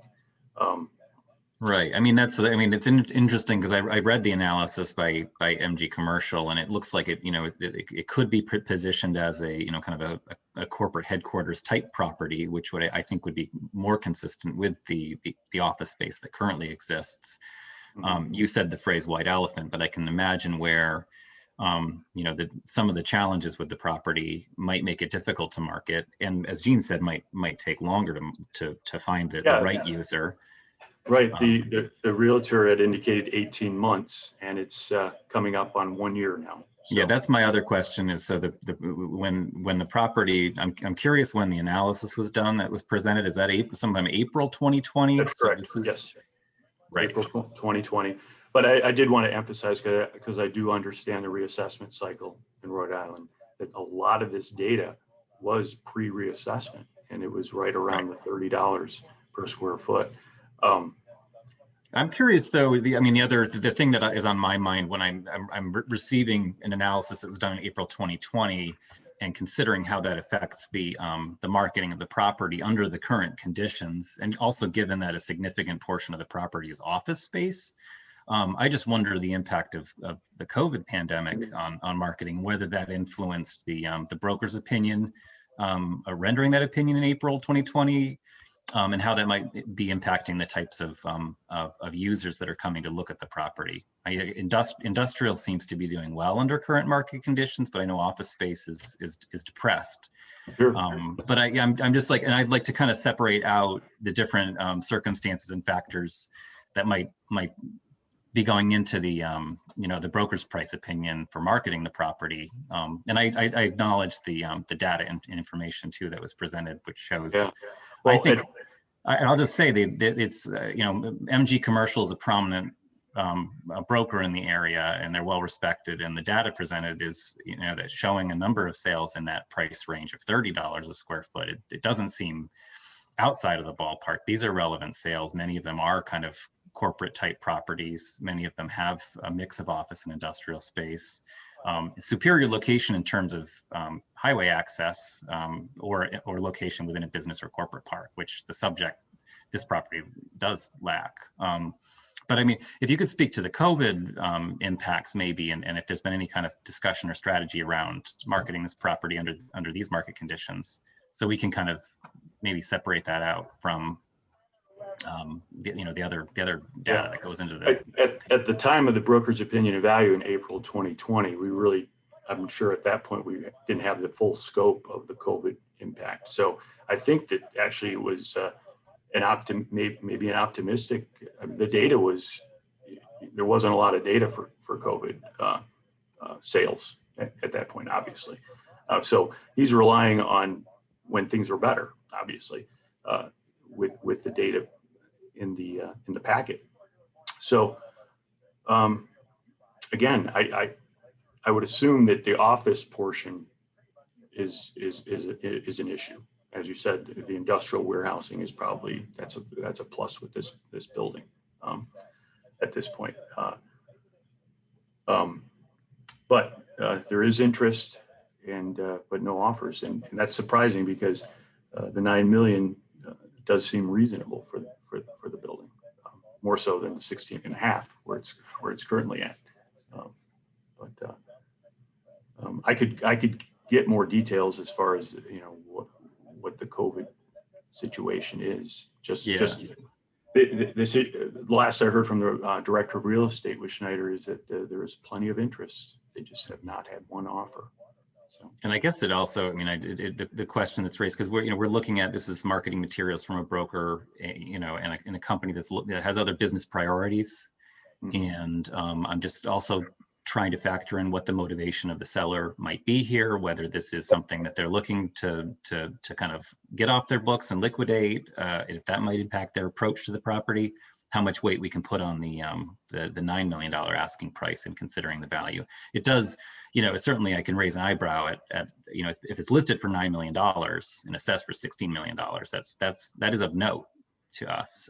But how much weight to place on that number, since we're still kind of in the marketing period under the current conditions and considering the potential motivation of the seller, That's our question here, with the materials presented, or my question. I'll speak for myself.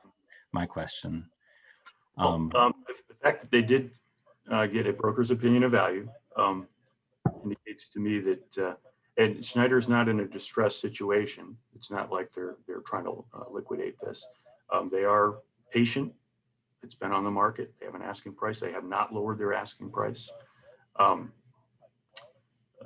They're getting offers, and maybe when we see more vaccines distributed, as Gene mentioned, they are working with the state of Rhode Island to make that a major vaccination center. So maybe they'll sell the property and put it to use for another user. But yeah, as far as it's my understanding, they're not, because of the broker's opinion of value and the background behind it, it's, the asking price is reasonable. Now, back in the reassessment, the last reassessment, we did attend the informal, and we did attempt to adjust the value lower. I believe, I forget the reassessment company. Vision Government Solutions. Vision did not make an adjustment, and we decided at that point to just accept the value and Was there, I believe there was an appeal. Did we hear an appeal in 2019 of this property, or am I just? I attended the informal level and worked with someone with Vision. There wasn't a formal appeal. There was an appeal with the reval. Okay, all right, my mistake. Yeah, we decided that because they were, the underutilization issue, we decided not to pursue it at a formal level and just accept it. Was there any COVID relief money involved here, out of curiosity, with Schneider with office space? I'm not aware of that, but I could ask that question. Schneider has actually been in a transition. Their North American headquarters is in Boston now, but their tax department is still here in Chicago. So, and were they were offered some? I'm only looking at some articles that I've seen in the past 6 months or so that there was some incentives to move some of the operation to Tennessee, some incentive money. I'm not aware of that.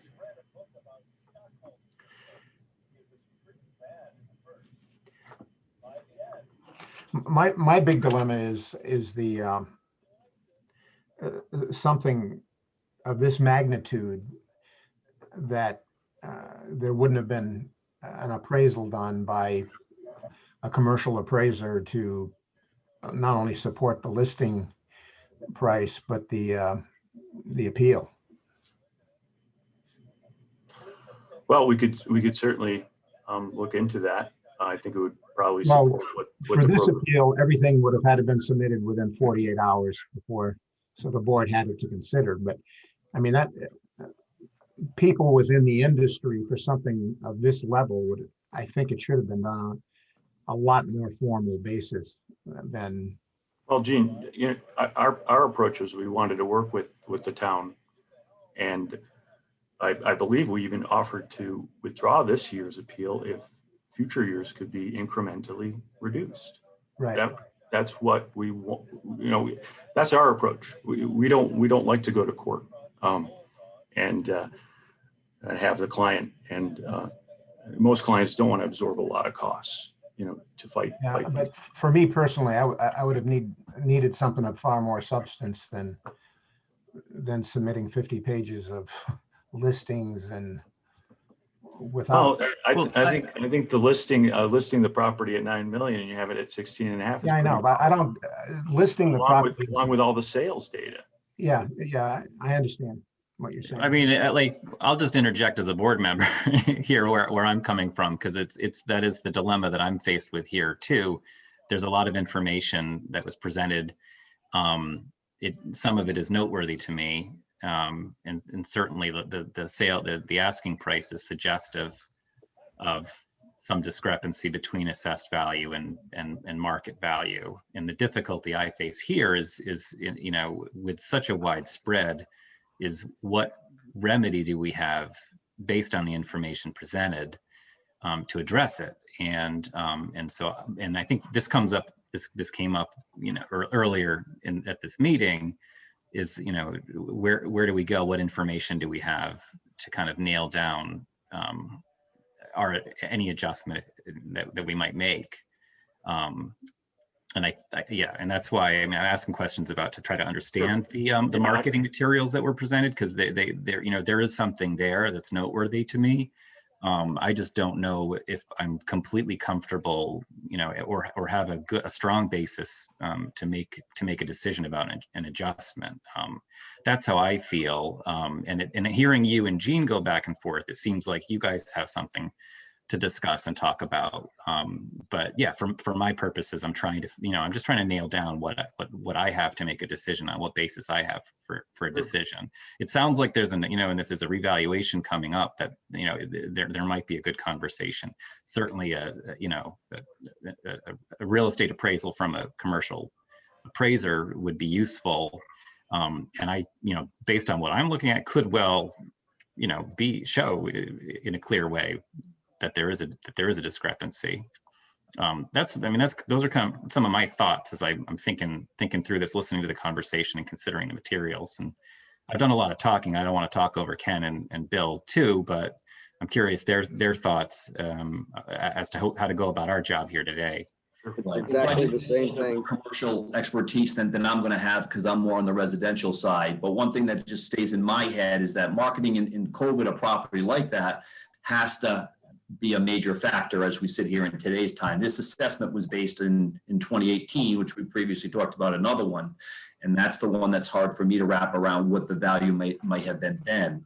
Because now it is my understanding, and again, I'm not claiming to be an expert on it, but commercial space, office space, things of that nature is taking a huge hit locally and nationally. So that's where it's hard for me to wrap around, you know, so I'm more of a voyeur in this case, because I don't have the expertise, but I think that has to be a major factor, and maybe why it's not selling now. I would imagine most people would be pausing on what they're going to utilize a property like this for. As we come out of it, I would think the value would increase. But right now, in the past year, I can see why people would have a pause on it. Yeah, and it is complex. This is you know, this isn't like a cookie cutter you know, colonial on a cul-de-sac with 20 other sales in the neighborhood. This is you know, it's a big property. It's a unique property with kind of a regional appeal, and it will take, you know, I think it would take 12 to 24 months to find the right user, and that makes kind of pinning down a value to land difficult without, you know, picking through all of the different property attributes. And the same thing with the data that's presented. There's a number of relevant sales there, but for each one, I'm at, you know, I know there's a sale in Warren that I know was you know, there are leases involved, and it's sold to a tenant, and, you know, you'd want to kind of factor in for each of these data points, how does that relate to this property? Is it superior? Is it inferior? That's the kind of information that an analyst would be able to you know, to kind of shed light on as to where this property fits between a range of what are $19 and $41 a square foot, that kind of thing. We're lacking that information, and I think that's useful. That would be useful for us to kind of narrow down a direction to go. But you're right that yeah, this is it's a big, unique property with a lot of different attributes at play. Even if the materials do suggest that there's a spread between what the market is saying and what the assessor is saying. Yeah, and that's why we suggested, and we understand, you know, it's a big difference in value. So we were willing to work incrementally, you know, a portion in order to get to that 9 million eventually. If you look at the 9 million and the broker's opinion of value, he did rely on a lot of sales from 2018. Mm-hmm. And I guess you could retrospectively look at the 9 million and go back a few years. And but then again, a lot of those sales were right in where the 9 million is. Mm-hmm. And this is, yeah. So it looks like that is the kind of data pool that a commercial appraiser would work with in kind of making it. Yeah, one of the big factors is the size alone. It's 300,000 square feet. Now, the listing has it as a manufacturing building, so that must be their marketing plan is to because office space. Yeah, a buyer might come through and actually clear out a third or half of that office space potentially based on Correct. The next generation use. I'm Right. curious for a building of this size. I'm just curious, Gene, when Vision Appraisal looks at a property like this that has there is nothing like it in South Kingstown. There's really almost nothing like it in South County. Right. Where do they get their data from, and what is the basis of What they do is it's the income approach per square foot.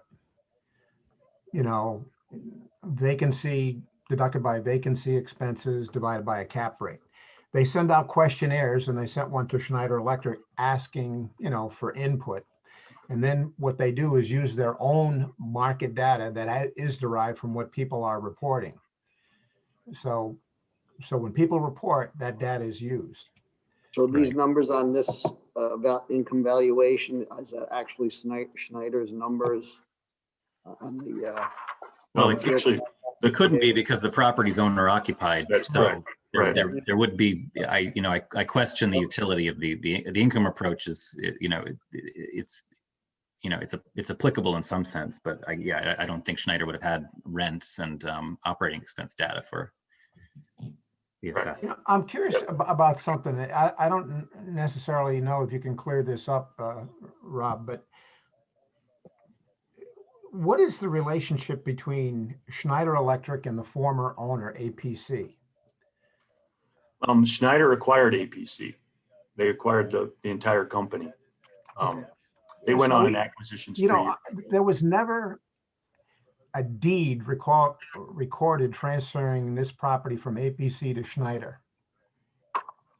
What we recognized and was a filing by the Secretary of State, but there was never a deed. And I was just always curious about that.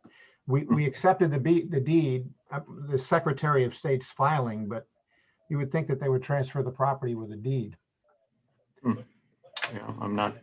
But I wasn't aware of again, that. from my perspective, and keep in mind, you've been very cordial, Rob, and I appreciate that in our discussions You're through welcome. the months. And I'm reluctant I'm always hesitant to come across as being insensitive to people but in the state of Rhode Island, to render an opinion of value, something like this, you need to submit something that's by an individual who's licensed in the profession. I mean, we've got strong recommendation from the Department of Business Regulation that to ensure the integrity of the profession and protect the public and enforce the law, prohibiting individuals without an appraiser's license from testifying the value, nature, or utility of certain real estate. So something this big would, for me to react to it, it would need some significant documentation from someone who is licensed in the state of Rhode Island. That was my position. Well, again, I appreciate that, and respectfully, there's it's being listed for 9 million by a licensed realtor or broker in the state of Rhode Island, and it's not an appraisal, but it's a lot of data, which obviously shows that the 16.5 million is quite excessive. We're asking for the board, your board, to make some adjustment, show us something, and we'll obviously continue to monitor the progress of the marketing and see where it falls, perhaps soon, hopefully later this year. But I'm certain that the purchaser, if the value is still at 16.5 million, is going to be filing a tax appeal to lower the value to the purchase price. When that happens, hopefully soon, for the town's sake, to utilize the property to its fullest. So, but yeah, in the meantime, we are requesting that the board make some form of adjustment, anything's helpful. Well, I'm kind of in agreement with the other guys. If we had a formal appraisal from a commercial appraiser, all of the information that you sent along with it would have been supportive of that document, which would have been the most important one for us to make some kind of an adjustment of this nature. It's just such a big number that I don't feel comfortable, and I didn't feel that there was enough here without an appraisal to justify it. Well, respectfully, if you're listing your home for a number that's below what it's assessed at, that's pretty powerful. I mean, that's a good indicator of the property's market value.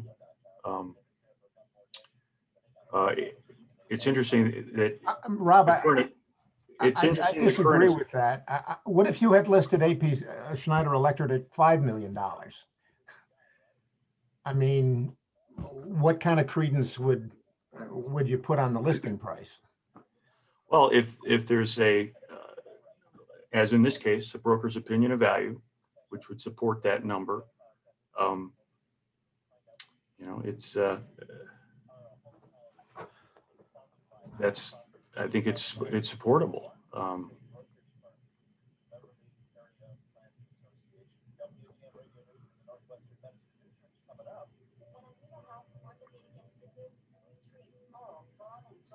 Right. I mean, I think we've kind of got a good sense of where we all, where the applicant stands on this, and the board's kind of expressed some thoughts here, and I'm certainly listening. I'm listening closely to Rob and considering the information presented, and trying to think through, the best outcome here, and what we have for a basis of, even if there's suggestion that maybe it's worth less than 16, maybe it's worth more than 7, that's the nature of, and that's what I'm trying to listen to and gather my thoughts on. But I think the case has been made, the questions have been asked. I don't know if Ken or Bill have any other questions or thoughts here. Ken, you're muted, but About that. No, I don't have any questions at this time based on the information that I have. I would like to just add, the property is owner occupied, but the current assessment is based on an income approach. So It's market, even though it's owner occupied. If it was, in theory, if it had been on the market, what would that property? it seems like to me, the town should prepare, because it could be very soon that there's solid evidence, suggestive of something else. And I don't necessarily see that today, although it seems to be pointing in that direction. But when this property transfers, I imagine this will be back in Gene's office. Well, it's going to be unusual. Well, Or ours, maybe on ours as well. And again, like we have the revaluation coming up. I don't know if Vision is going to take a crack at this, take a fresh look at it once they see it. That kind of. all properties will be looked at. yeah, we did receive a letter from Vision, so we are preparing for that in the event, it doesn't sell. I would ask the board perhaps to consider more obsolescence for the property, to get it in the right direction, because the 16.5 does seem to be awfully excessive based on the data. And again, to prepare incrementally for the time when it has to be reduced to the 9 million. It would be prudent, I think, for the town to prepare for that. And that's why I offered to work going forward on a forward basis with the town. Because it's not going to sell for more than 9 million. And as you saw, Now it's not. The broker's opinion of value, his conservative estimate was 8 million. And they're not lowering their asking price. So they're pretty, at this point, they're not. I would respectfully request the town to make some adjustment for this year, and we'll continue to work with you going forward until the property's sold, and then you'll be faced potentially with a rather large tax decrease.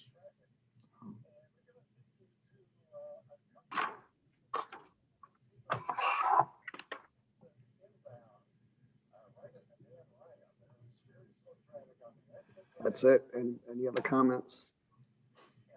Don't have any. Well, my feeling is that since we don't have an appraisal which supports your request, I mean, we've got lots of other information here, but the one document that we really could have put a lot of weight on, I don't see any way that we could make an adjustment at this point. How do you guys feel about that?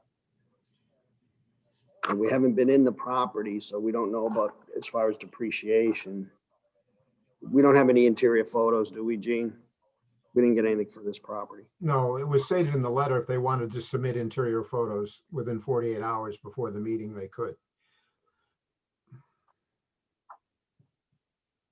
Your feelings, Brad? You're the commercial guy. Well, yeah, no, I mean, I think I've expressed a lot of thoughts. I don't have anything right now that I can base or recommend an adjustment on, in spite of some evidence presented by the property owner, which suggests that there might be a case. So I would not recommend an adjustment here in this forum as a member of the Assessment Board of Review. Just based on the information that we've got and the discussion that we've had.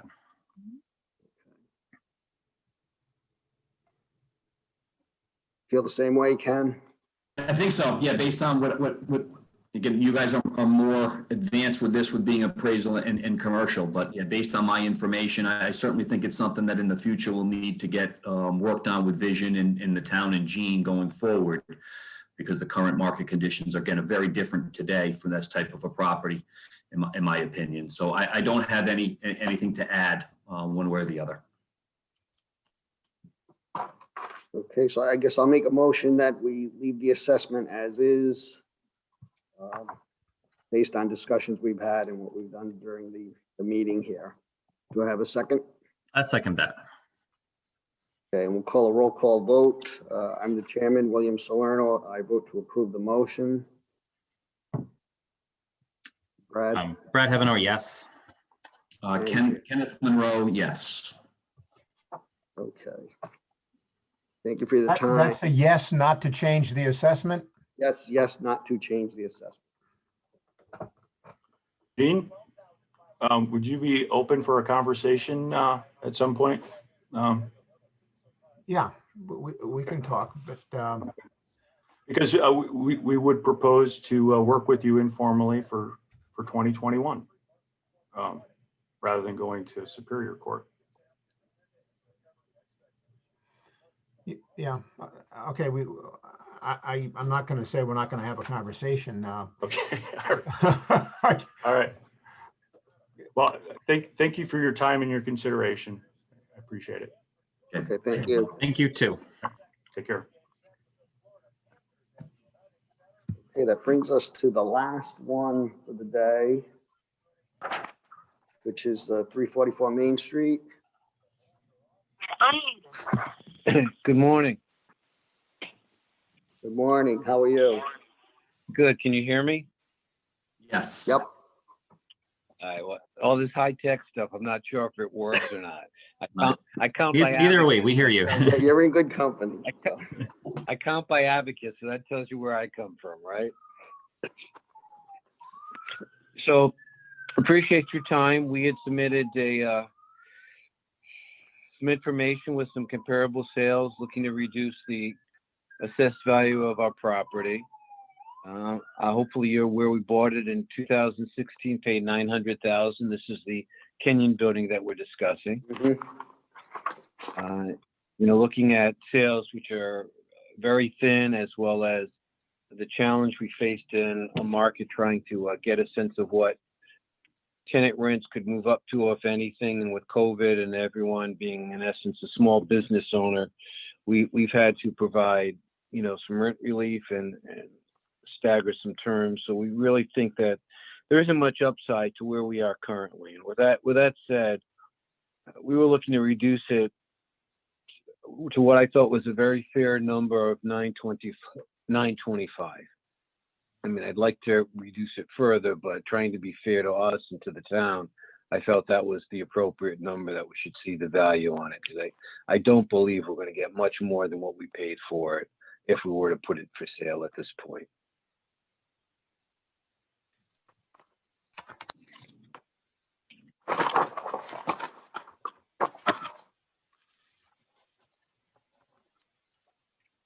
Mr. Cobb, I mean, if you wouldn't mind, you purchased it in 2016, and you've mentioned kind of the measures you've taken with the tenants in the building.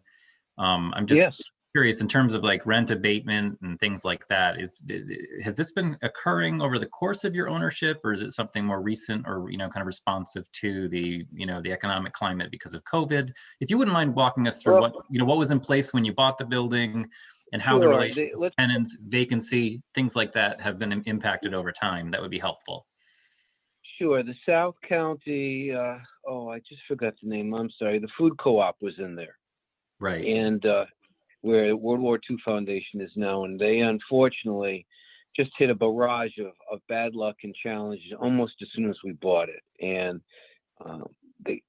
we gave them extended terms on rent and worked with them for, I want to say, about 2 years or so, maybe a little longer. And they really went through their struggles, as I'm sure the community is aware. And we really bent over backwards trying to help them stay afloat. And they went out, and we were fortunate enough to get the World War II Foundation, took a little bit of a hit on income there. And my other tenants, same thing with 2019 into 2020 with COVID starting to ramp up.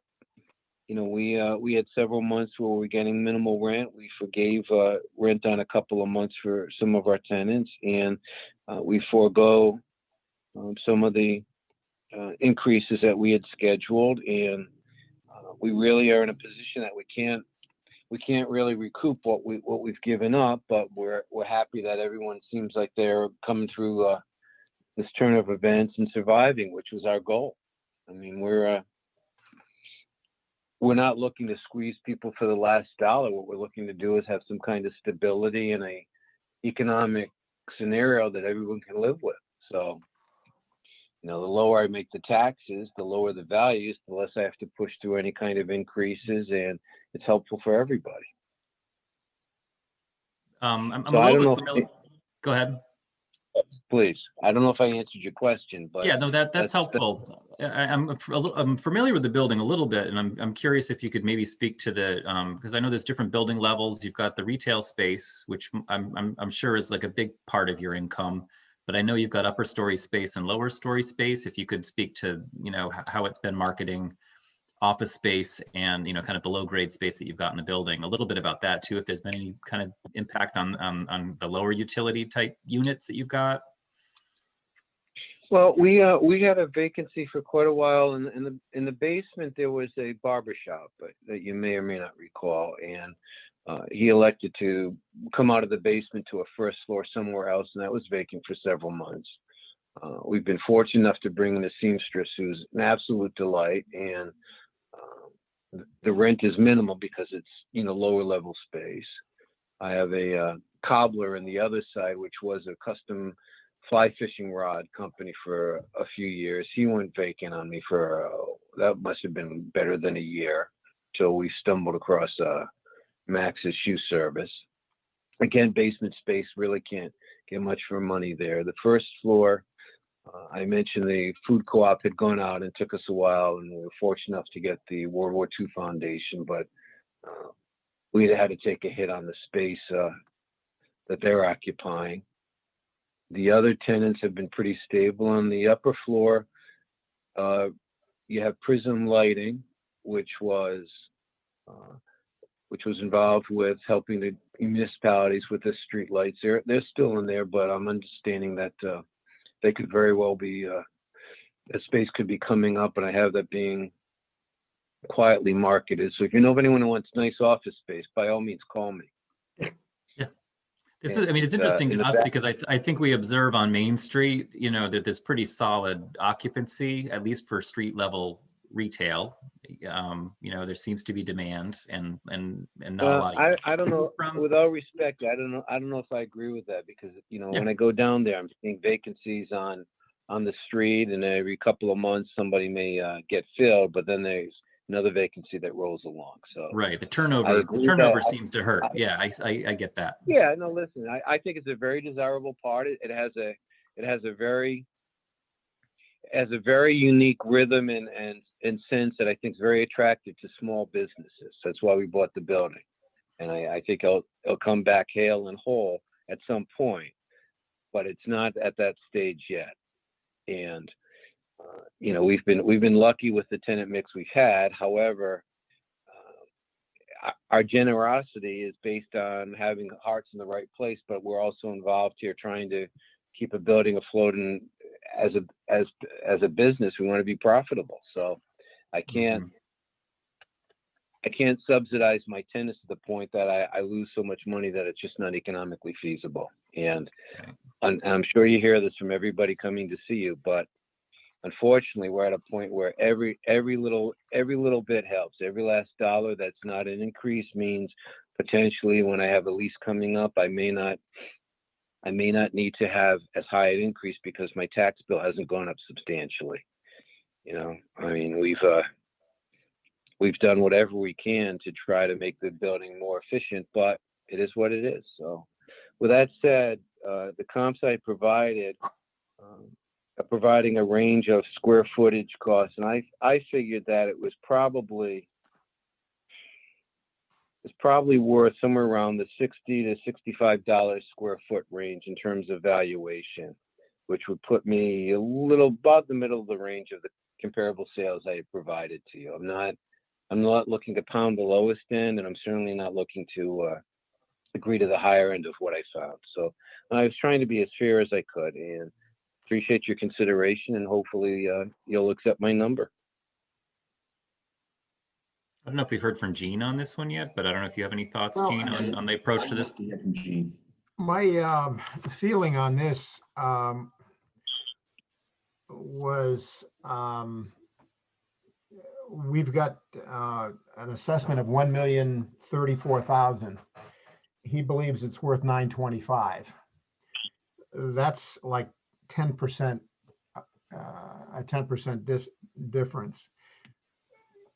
Mass appraisal is not a fee appraisal approach where you individually look at properties.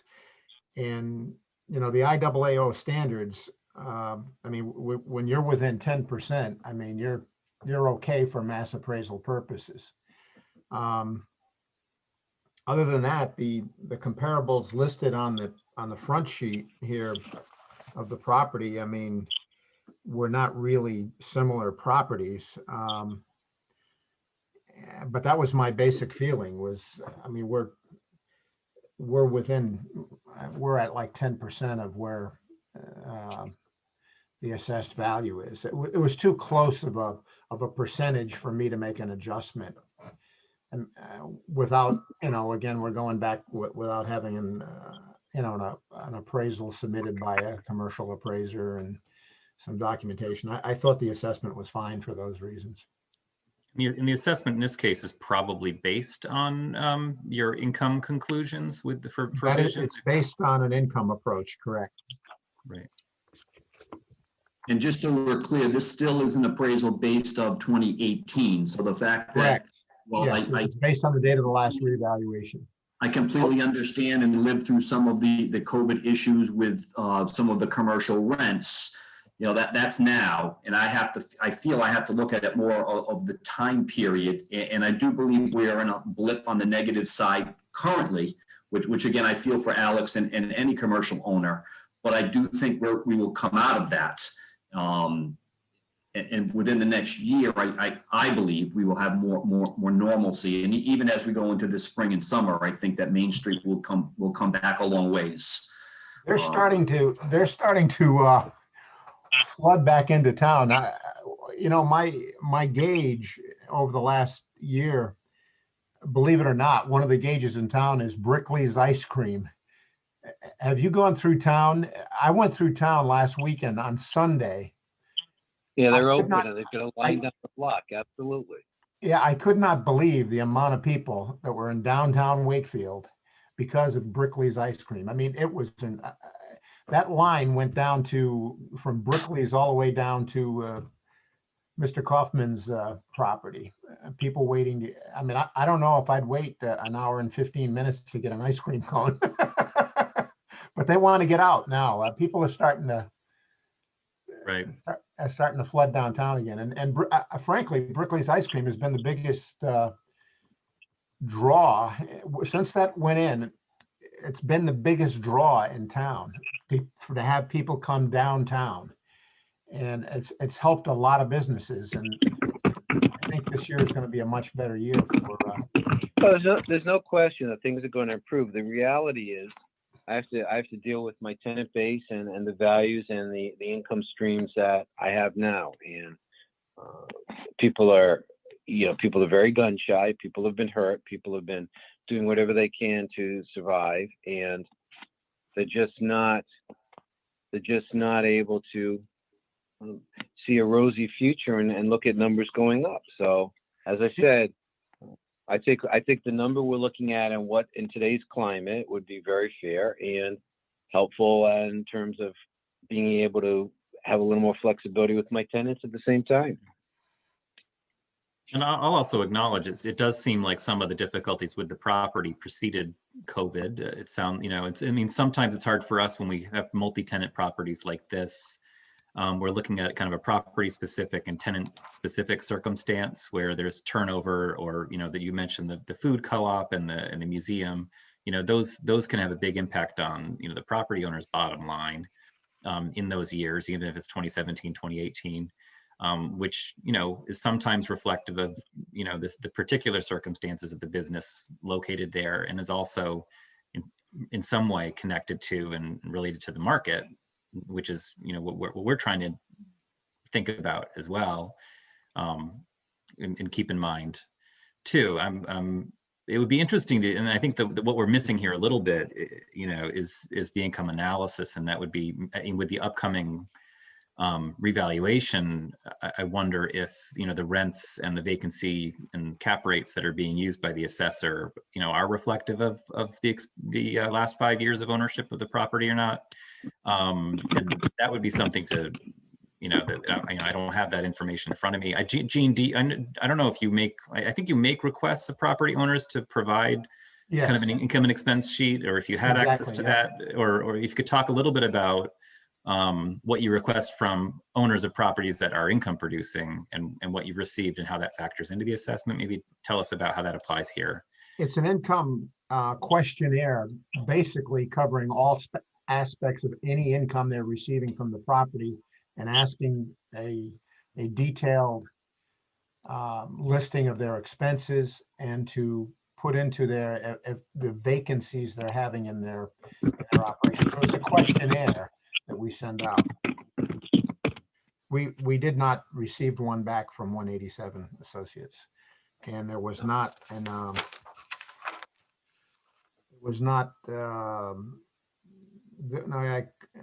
let me see if in recent times there has not been. It doesn't appear you went to Vision Appraisal with an appeal when the value initially came out. No, we missed that date, which is why I backed into it this way. So there was no information. There was no information submitted, and there was not an appeal to Vision Appraisal. Did you request? I've heard from people around town. I'm kind of surprised. I don't pretend to be an expert on this, but far from an expert. But did you apply for or get any COVID relief from the federal government? We applied and we replied and we were rejected. Yeah, it's surprising. I've had some people tell me in town they had received some money from that. So, but you didn't have any luck. I believe a few of my tenants, as soon as I knew that program was out there, I had emailed in contact information to everybody to try to help them on. I believe some of them were able to, get some relief, but we as a company did not. And look, again, the comps that I provided, while they're a little bit dated, I really couldn't find anything. And to be perfectly frank, the building is so unique and so different. The word trophy does not, I don't like using it, but you really can't replicate what the Kenyon building represents with anything else.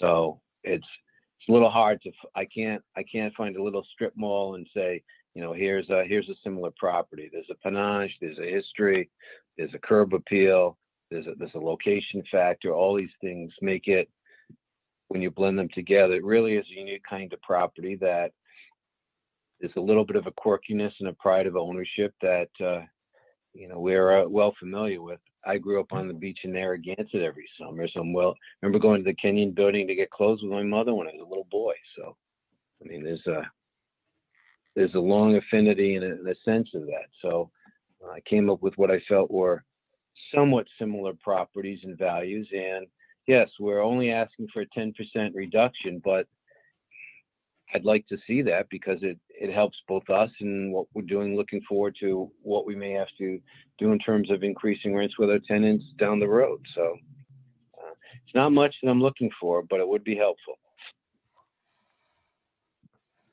We'd like to help everyone.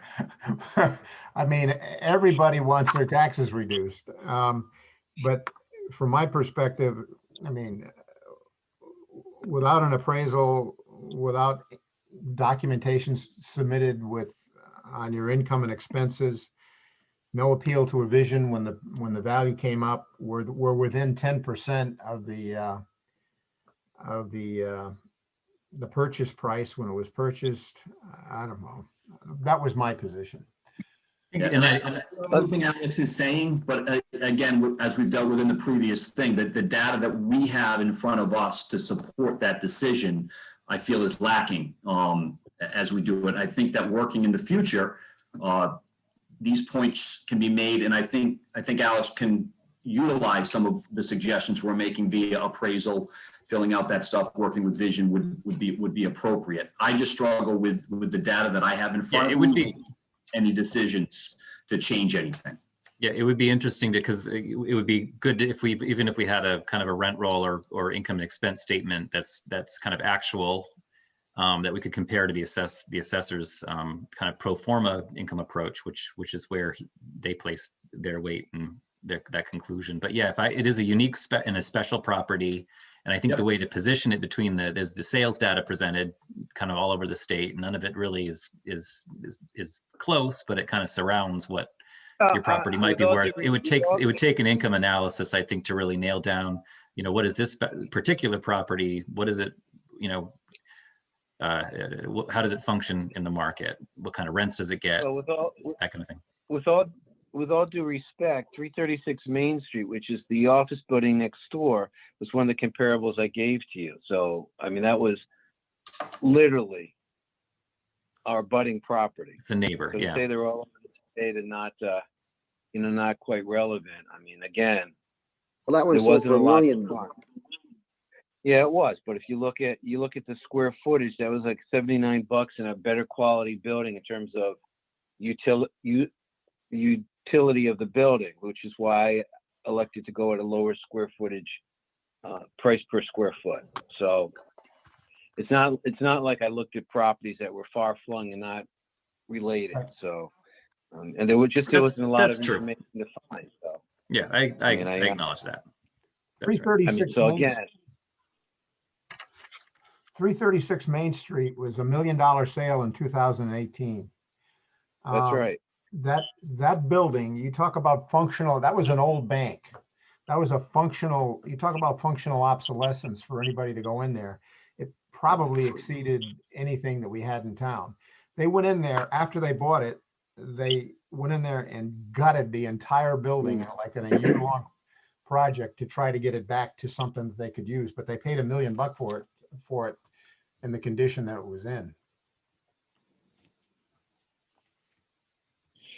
The functional obsolescence of the Kenyon building resides in there are several small units in there. It's not really a large open space that the other building was able to be converted to. So The Kenyon Building offers some unique challenges in terms of a rental market and a rental population, and in terms of small space users, you really can't charge a lot of money for them for the type of space that's out there. So I think again, there are comparisons between the both properties as to the challenges they offered and the way they have to be managed, which is why I felt it was a reasonable comparison to use. So, I very much respect the effort you're making. And again, I'm only looking for a small reduction, which I felt is very fair here. So if you can find your way to help me out, I would very much appreciate that. You're talking to a landlord that's been good to his tenants and trying to do the right thing here. So. And I do appreciate that. I do.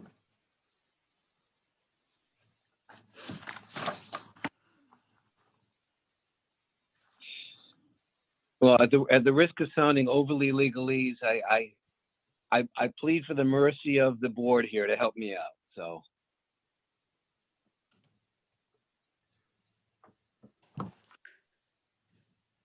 Okay, is that it? Any other commentary? Well, I'm kind of in agreement with the other guys that maybe you could prepare for the next assessment cycle and maybe submit additional information, but without without more documentation for this. I mean, because you provided the two best sales that you have here are both $1 million sales, 1 million or above. So they actually support the assessed value. And without an appraisal that would have made adjustments for items that you've talked about to show us that here's what we need to do to this property and here's why it's worth this much less, I don't see how we could move forward to make any type of a reduction. Well, 2 of the 3 sales I gave you were under 600,000. There's only one that was $1 million. Yeah, those were in different towns. Your best comps are the one in South Kingstown and the one in Westerly. And then you went over to Jamestown, which is kind of I don't have a. You sent 138 Narragansett Avenue in Jamestown? I have that one. And then you got one on Park Avenue in Cranston, and then you went to West Shore Road. You gave us 6. 4 of them Oh, were the from ones other- I gave. I'm sorry. Yeah, the other ones were not comps. I just included the sheets with the data on the comps I was using, but that's okay.